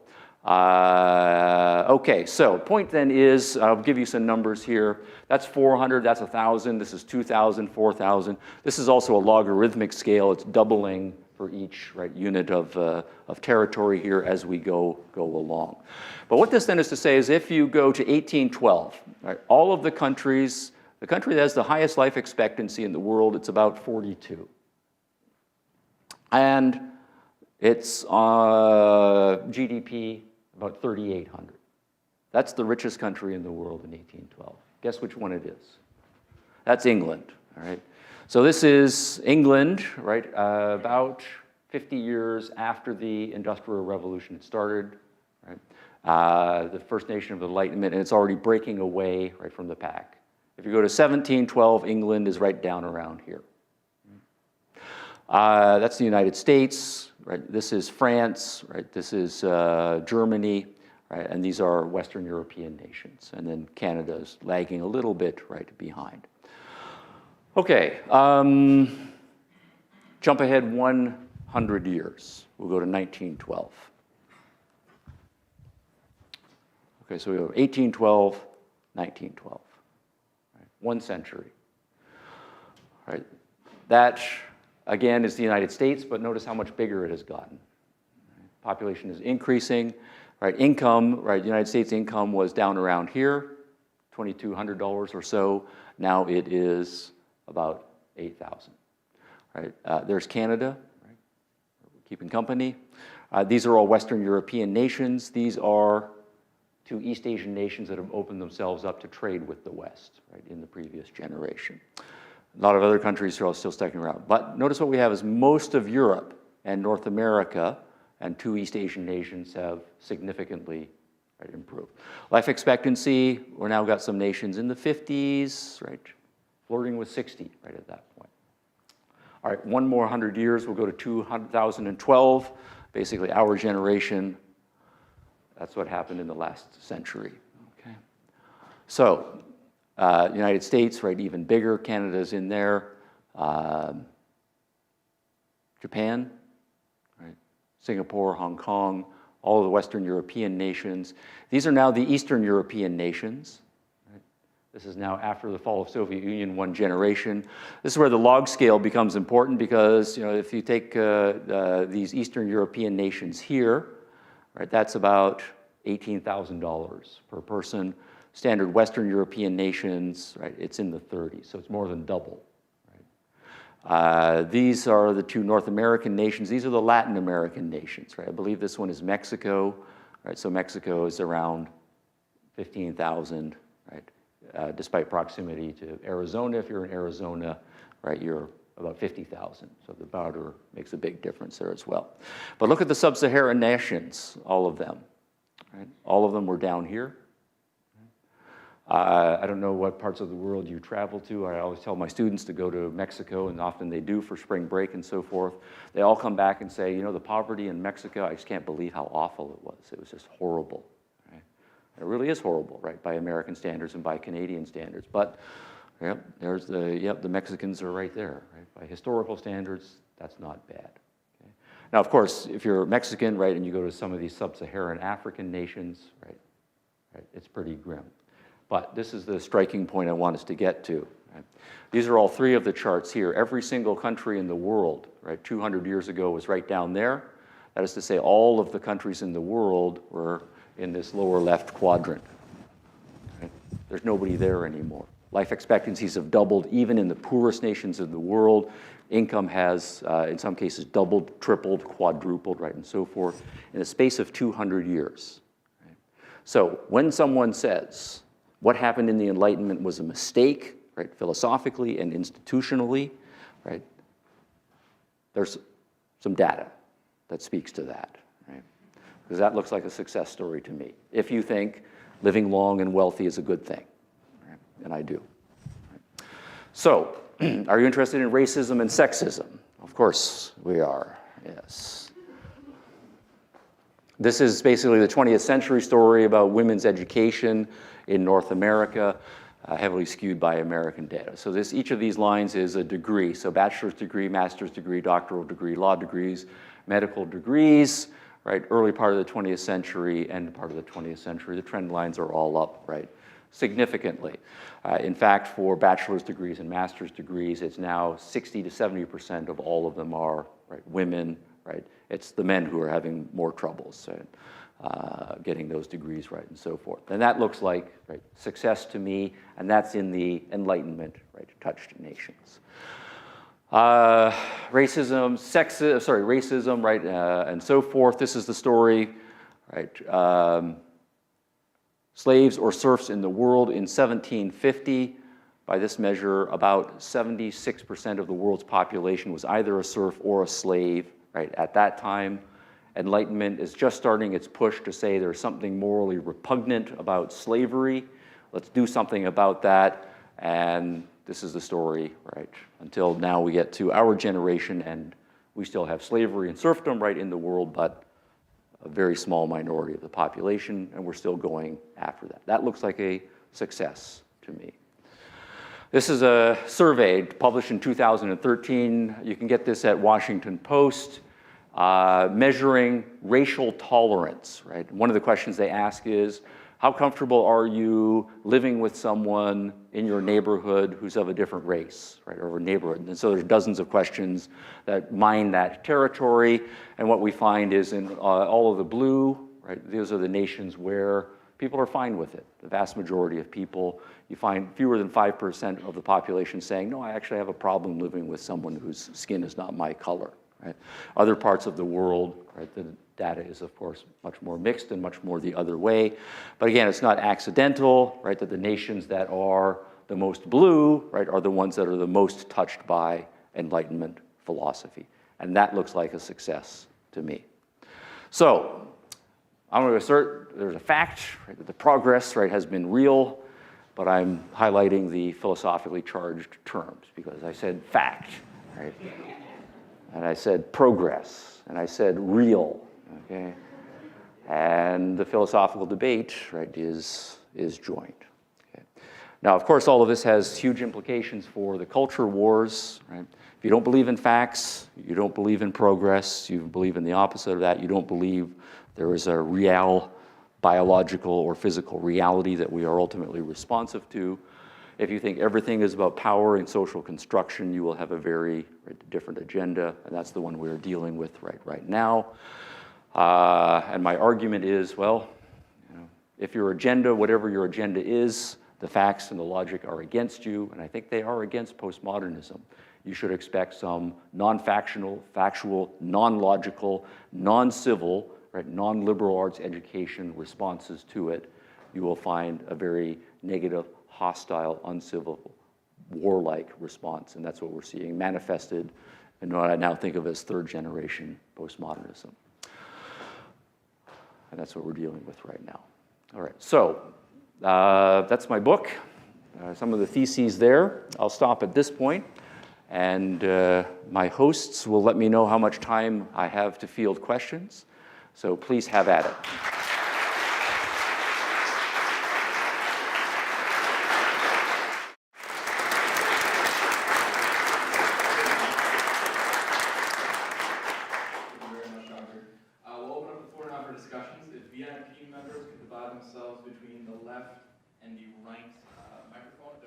You guys get to go first. Nice, nice. We have about half an hour. If they run out, then we'll ask some other people to come up. They'll ask a question. Yeah, go ahead. You want to ask questions? You got to be left or right. I'll take the microphone. Okay, good.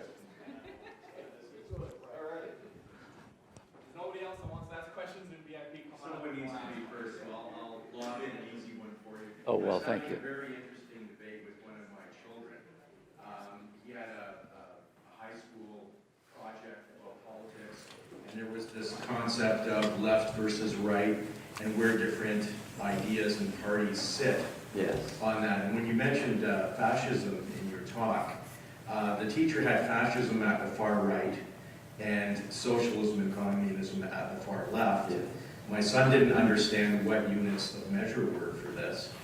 And I was wondering if you could comment on that, because... Yeah. Anyway. Okay, good. So left-right spectrum is garbage. So the way they're used now is more or less accidental packagings of people. So there's this package, so in the United States you're liberal or you're conservative.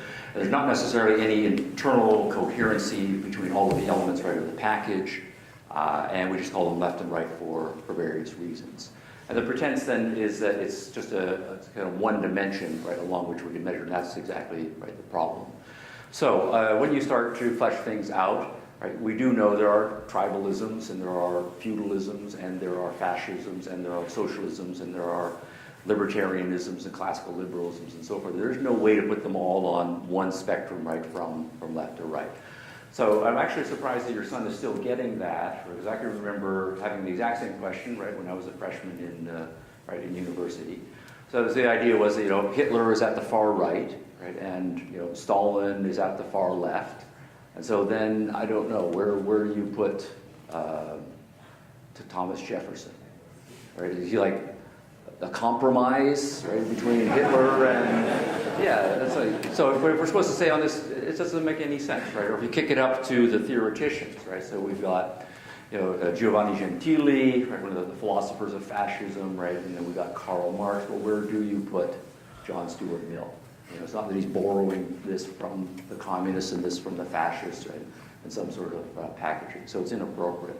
So I think, you know, partway through your question, you said the right thing is to say, well, what is the dimension, right, that we're trying to measure?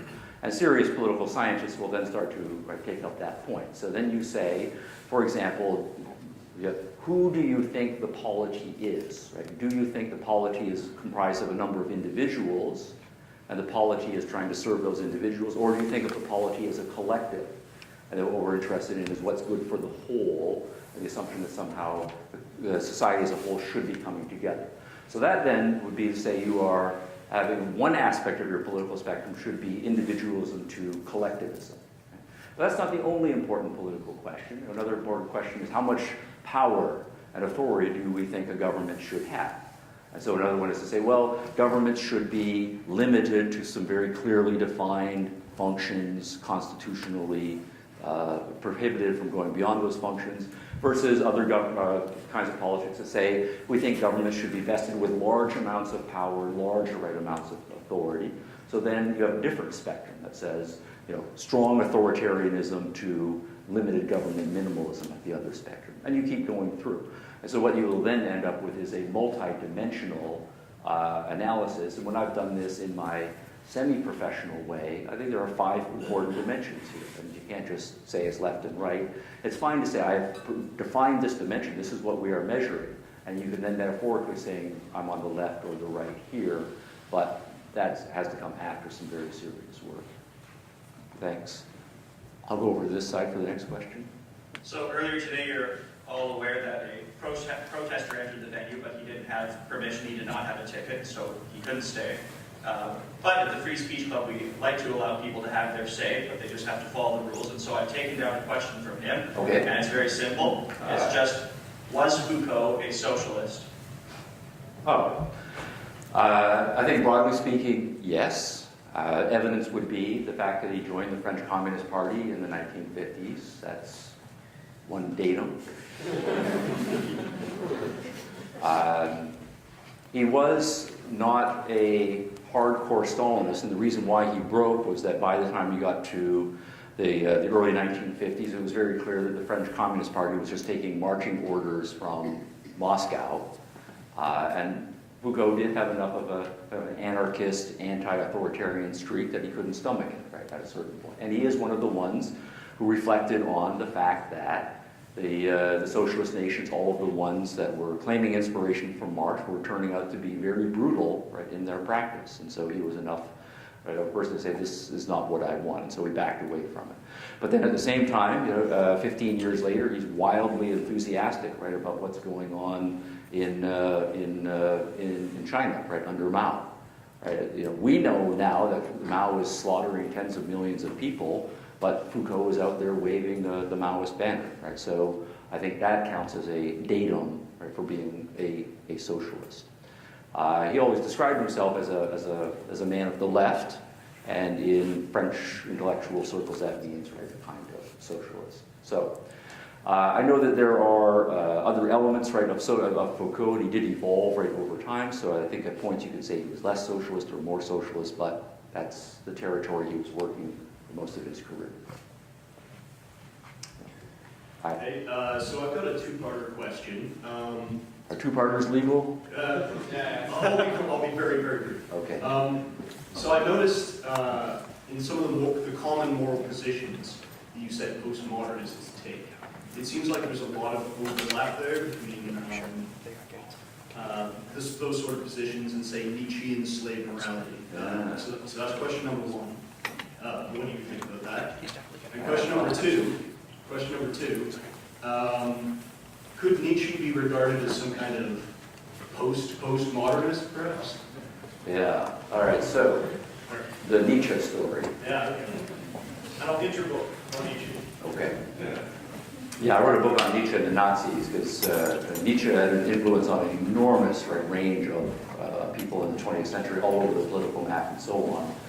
But yeah, the Nazis did see him as one of their forerunners, and the extent to which that was legitimate by them or not is the subject of that book. But yes, one of the things that Nietzsche is famous for is his account of master morality and slave morality. And ultimately, he was a power politician. He didn't believe in truth. And so this is partly why the postmoderns see him as a forerunner, right? So everything is perspectival, and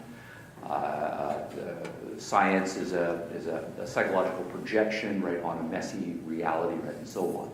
So the postmodernists, to some extent, do legitimately see Nietzsche as a forerunner, often filtered through Heidegger, right, who also was deeply read in Nietzsche. And the idea is that ultimately it's power. Power works through us and constitutes us, but there are different locuses of power captured in different social groups, and so we have to understand things sociologically in terms of power struggles, and some dominate and some don't, and so on. So all of that is very Nietzschean. To go back to the Foucault question, at one point, right, Foucault said of himself, you know, you get right down to it, I'm just basically a Nietzschean. Right? And I tried to read things right through Nietzschean texts. So that's the positive claim that says Nietzsche, to the postmodernists, legitimate story that can be told there. But at the same time, and this is the first question that you raised, so I'm taking them in reverse order, there is, right, an obvious way in which Nietzsche would be disgusted, right, with postmodernism. Because one of the things that we find in postmodernism is this idea of victimization, right? And that when you are, you know, the strong group versus weak group, well, if you really believe it's strong versus weak, you do have a value choice to make, right? Am I going to be on the side of the strong? And I just say, you know, it is a dog-eat-dog world, and I'm just not going to be lunch, right? I'm going to be one of the ones that eat lunch, right? That means I have to be tough and willing to dominate, right, and so forth. Or am I going to say, yeah, the world is dog-eat-dog, but I really feel sad, right, for the runts of the litter, right?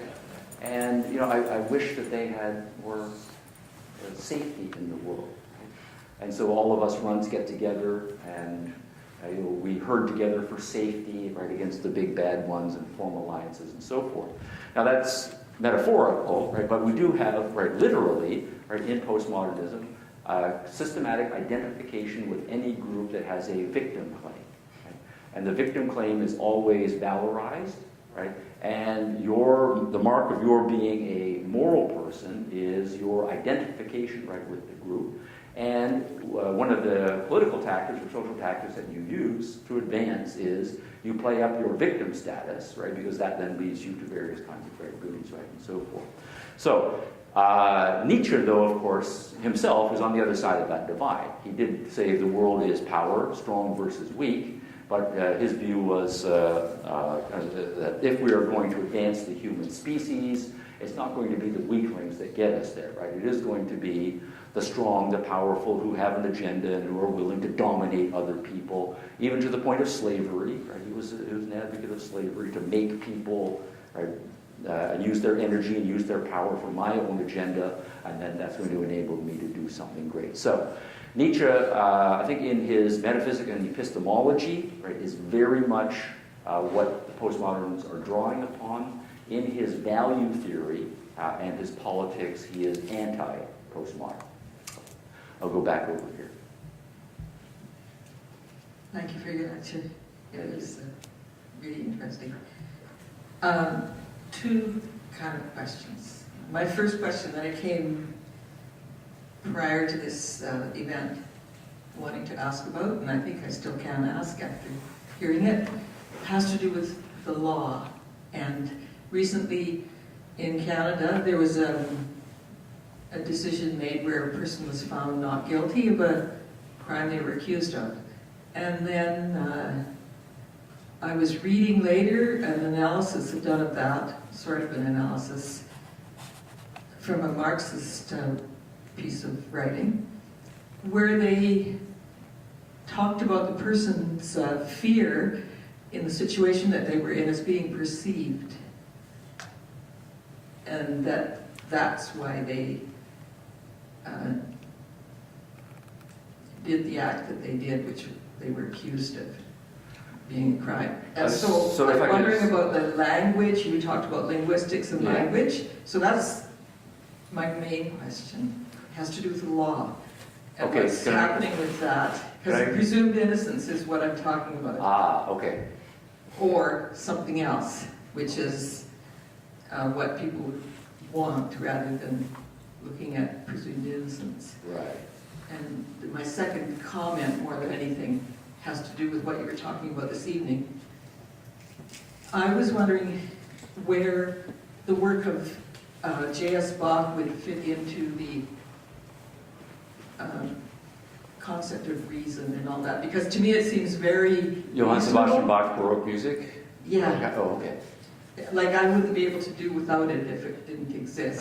So, is it something to do with the age of reason, or with reason coming as a concept? Right. Okay. That's a very interesting question, because one of the things that's interesting in the development of music is all the data that shows that having a mathematical mind and able to have large-scale abstract structures and to sustain that over time is essential, right, to the development of great composing. So we might then float a hypothesis, right, historically, that large-scale, right, musical pieces that are integrated and mathematically integrated can only happen in a culture that has widespread respect for reasoning and some facility with mathematicalness. Now, that's just a hypothesis, and I would just put it up there for investigation. But then the timing of the great explosions of certain kinds of music, right, in the West would fit, and they would track onto the development of early Enlightenment thinking. Now, your first question, I'm not sure I'm going to get it quite right, but it's a question about law, presumption of innocence. Someone did something, but their explanation for why they did that was their feelings in response to how they thought someone else was perceiving them. Am I? No, Okay, go ahead. I guess I could probably get the Is the question about the presumption of case of innocence, the or is it person about the perception? The person in evidence? Saskatchewan who was accused of murder of a youth, and then he was found not guilty. And so then afterwards, everyone was objecting to the decision that he was not guilty. And I would only think that they must have thought that he is guilty, because they claimed there was no justice. But my opinion is that if there's no evidence to prove the person guilty, then you would be unjust to find them guilty. Okay.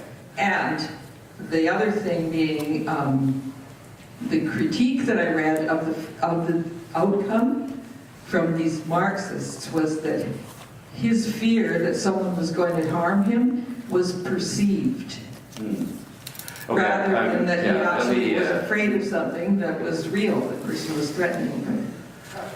All right, yeah, let me tell you, I don't know the particulars of the case in Saskatchewan, so I won't be able to give an answer to that part of it. But one of the things that was part of your question was this question of presumption of innocence.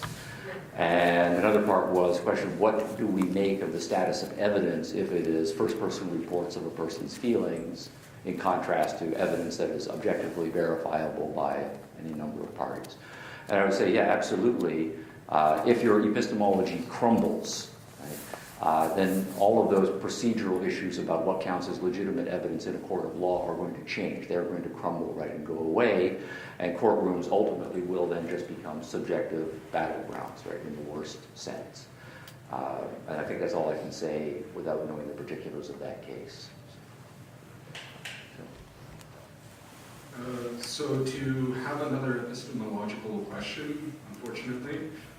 Or fortunately, yes. So given that I, and I assume others, agree that subjectivism and anti-realism is perhaps not the best way forward, what would, in your opinion, be the best way forward for someone who wants to take an objectivist, realist position to answer the admittedly difficult challenge that the postmodernists present, which is choosing your axioms? And how do you choose those, given you have nothing else to go on? Right, okay. Yeah, so good questions about right where one starts. Here, all I would say is you should take courses right in history of philosophy, and perhaps you're right, you have already done so. And for me, the important issue is going to be at the level of perceptual analysis. Right? Before you get to logic, before you get to concepts, is what is the human consciousness's first point of contact with an external world? Right? The standard realist claim is that we have 5 sensory organs, and they put us in direct contact with the world. If you can maintain that claim, then on the basis of that, you can go on to build up the more sophisticated cognitive things that we can do. Right? We can form abstractions. We can start taking those abstractions and putting them together into propositions, putting the propositions together into theories, right? And then onwards and upwards into more sophisticated scientific method. But my reading of the history of philosophy is that in the modern world, one of the things that plagued modern epistemology was that it was not able to defend a direct realism in perception. And that it went to a kind of representationalism. And once you have that big gulf between the subject and the object, of what the mind, or so to speak, is aware of as an internal subjective representation, it may or may not accurately correspond to what's out there, you are in a box that you're never going to get out of. So I would recommend 2 books by the people at this point on this issue of perception. And this is not yet going to speak to axioms. I know you asked about axioms, but I think axioms come a little bit later because they are sophisticated conceptual identifications and propositional form. And that comes probably later. So first book I would recommend is by J.J. Gibson, who's a psychologist at Cornell University, on the physiology and psychology of perception. I think he is brilliant, both as an experimental psychologist of perception, and also that he gives a very strong direct response to the Kantian movement, right? How Kant understands perception. And of course, Kant is drawing on both the rationalist and the empiricist traditions, which both had their problems. So I would mention J.J. Gibson, very important. The other name I would mention is David Kelly, right, who interestingly was a PhD student of Richard Rorty's, but on the other side of the philosophical map, so just imagine how those conversations went. But another very brilliant man wrote a book in 1986 called The Evidence of the Senses, and in my view it's an underappreciated classic of directness of perception. So I would start there. Hi, Dr. Hicks. Thanks so much for the talk. I really enjoyed how you broke down the timeline of the development of postmodern thought. And I guess my question's particularly about basically the last 100 years of the development of that thought, particularly about existentialism.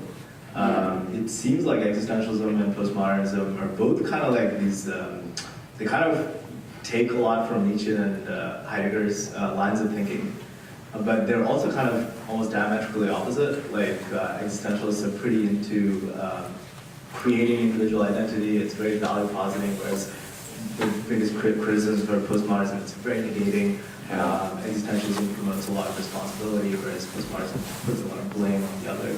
Yes. And yeah, I was wondering if you have any thoughts on why that split happened, because I grew up reading a lot of existentialists, and then I started reading the postmodernists. It was like reading like this ugly, deformed cousin version of it. That's a nice way to put it. Yeah, that's right. Good.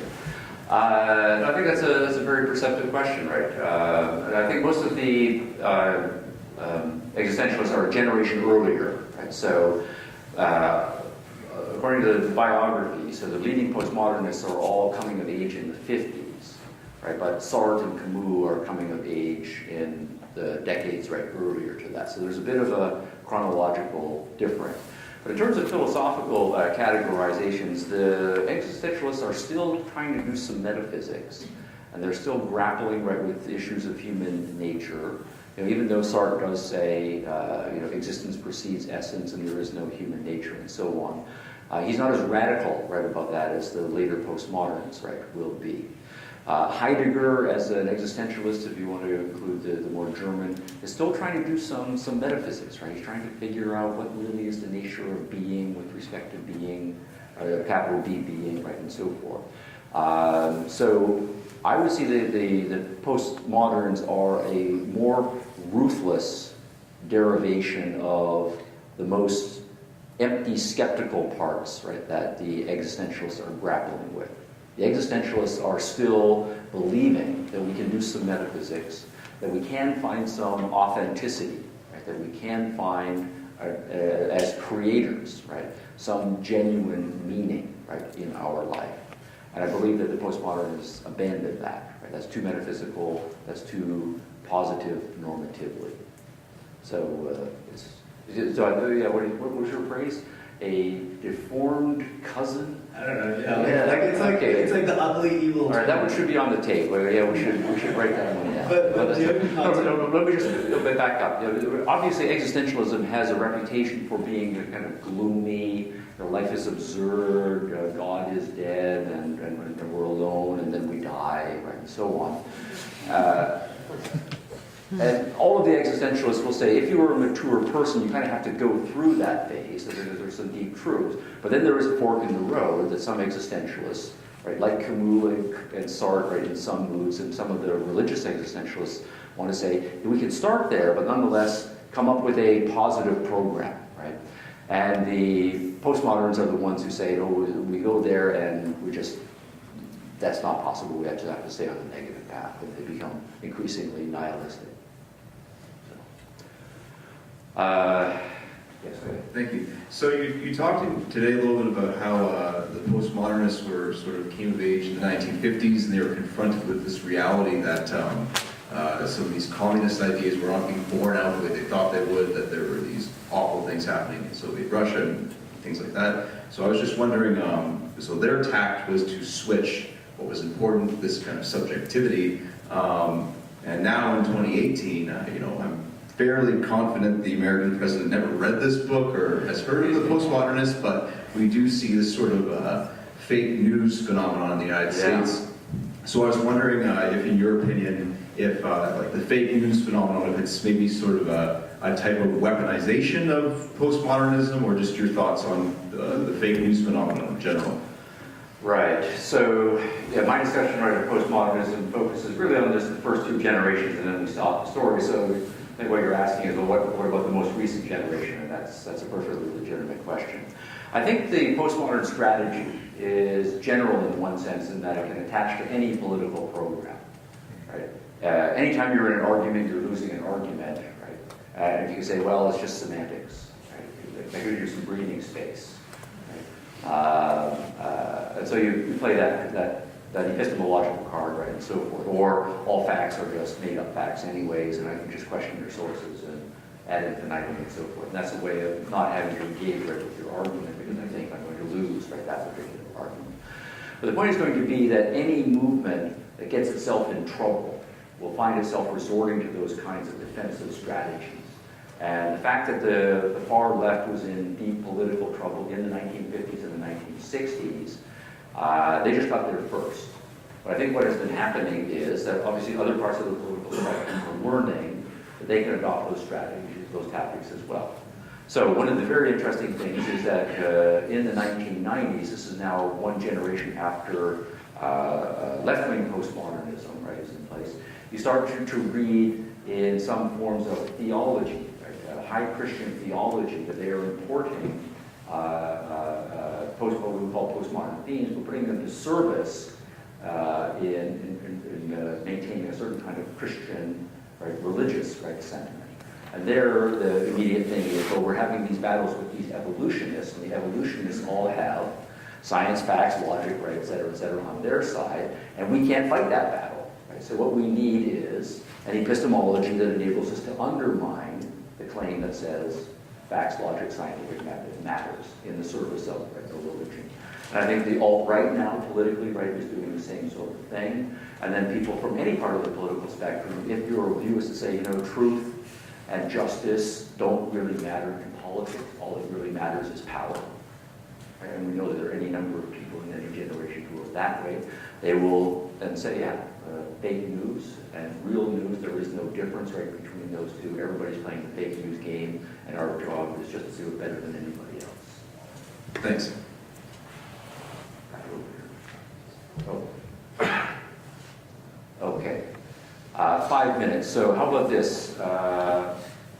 Can you each formulate your question in 30 seconds? Sure. And I'll try to do, I'll give myself 5 seconds to respond. Yeah. Wittgenstein closed Tractatus with where everyone cannot speak, everyone must pass over in silence. Do you think that the postmodernists misinterpreted this line, much like the logical positives did with the rest of the Tractatus? And if so, was it because of an inability to navigate the paradox put forth by Kierkegaard and fear and trembling with the night of faith? Wow.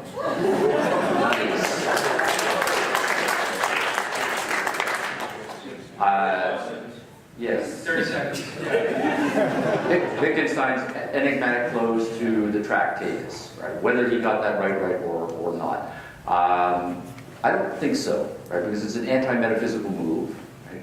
It's saying there's certain things we can't talk about, so we shouldn't talk about that. That's to close off certain branches of subject. And most of the positivists and logical positivists at that point are at least allies to the Wittgensteinian project of saying we can't do metaphysics and we can't do normativity, right? Various things.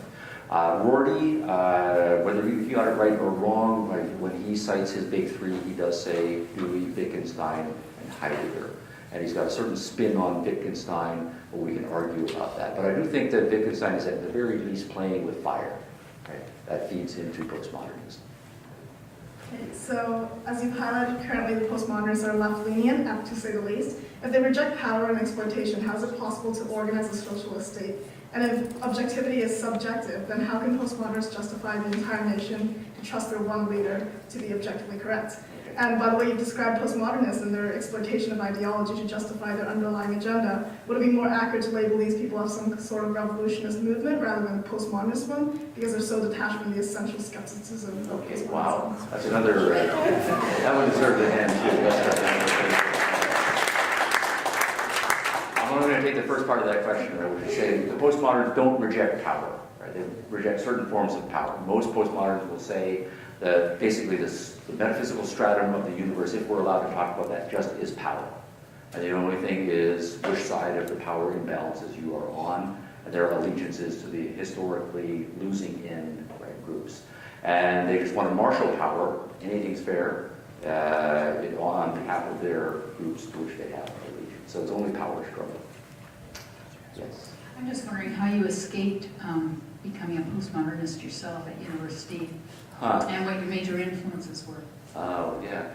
Well, I think I escaped because when I went to university, I wasn't planning to be a philosophy person. I was planning to be an architect and an engineer, because I wanted to build things. So I really just got my undergraduate degree in philosophy for fun, because I wanted to have a whole bunch of books to read and know what I was supposed to read when I was pursuing my architecture and engineering career. So maybe that meant I was a little bit insulated from taking it too seriously. But I did take it seriously right when I went to graduate school, and then when I started teaching thereafter. So I mean, the biographical point's not going to carry very far. I think if you're an engineer and you want to build things, you take reality seriously. So maybe that's right deeply in my bones. And maybe that inoculated me from it. But that still then might have been readers to say, well, that just means you're not giving the other side's arguments a fair shake, and there we would have to engage the arguments. Hi. I wanted to know, one of the things you find when you're arguing with postmodernism or postmodernist rhetoric, whether it's like a bona fide fan of Lacan or just somebody engaging a bit of sort of fashionable deconstructivism, is the hypocrisy comes up when they're more than happy to like, oh no, words just, all of this, and we have to keep in mind that language is just made by cisgendered white men to keep their hegemonic control over culture, and then, use definitive words, whenever it's convenient for them. So how can you call that out, knowing that most people in the public sphere, because you're not going to convince that person, you have to convince the people around you, are not going to respond well to you just going, this is postmodernism, look. People will suddenly become very interested in refilling their drinks or whatever.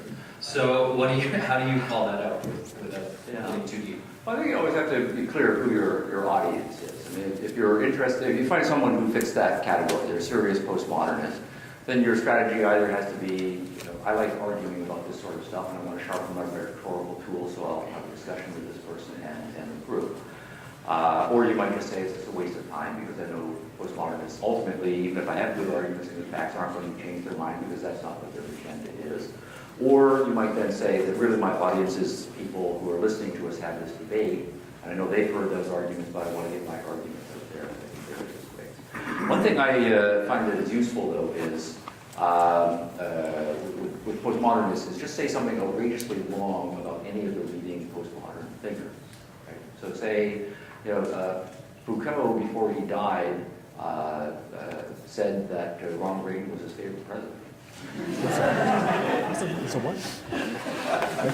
And immediately, right, what's going to happen? No way, that is false. Right? That didn't happen. So that's a fact claim. And then you say, wait a minute, you're saying Foucault really believed certain things, really didn't believe certain things, and you know this? And they've got a performative contradiction. So something like that might work. Now that's a bit cheap, but often cheap shots work, right? I get to close? Okay. You're the closer. Okay. I really loved your presentation, although I would like to question a bit your second thesis about the origin of postmodernism. Okay, Postmodernism, excuse my clumsy English. Describing Foucault as building this theory to justify the failure of communism in the 50s seems a bit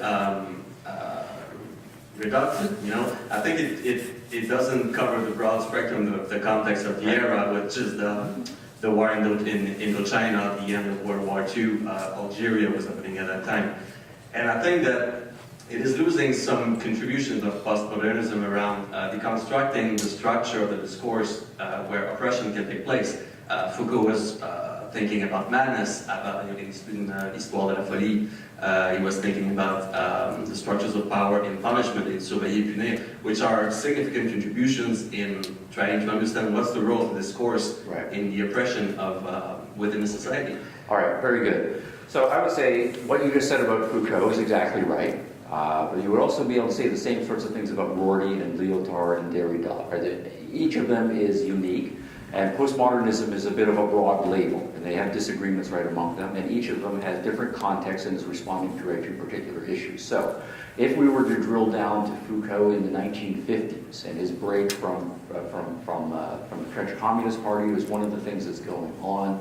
His having finished his PhD degrees and working on his first sets of projects, right? What exactly is going on in his mind? He fits into this story, but obviously there are other things that are going on, right, for him as well. Let me just say, though, also, I have been very critical on postmodernism, but I do think that all of them are brilliant, and there are some things in Foucault that I like, right, because he does have kind of an anti-authoritarian streak that comes out on a fairly regular basis that prevents him from being lip service to any one kind of ideology. And you do get the sense that he does have some genuine humanity in him, that he's not utterly nihilistic the way some of the other postmoderns are. So for each of these guys as individuals, there would be a much more nuanced story that we would have to tell. So, but necessarily when you scale out at a movement level, you can only say broad stroke things like subjectivism and skepticism are operative here in varying degrees among these people, and a certain kind of reaction to coming out of the far left politics is going on, even though the weights are going to be different for each individual thinker. So, absolutely. Okay, I think we're out of time. That was our show. Thank you very much, everyone, for coming.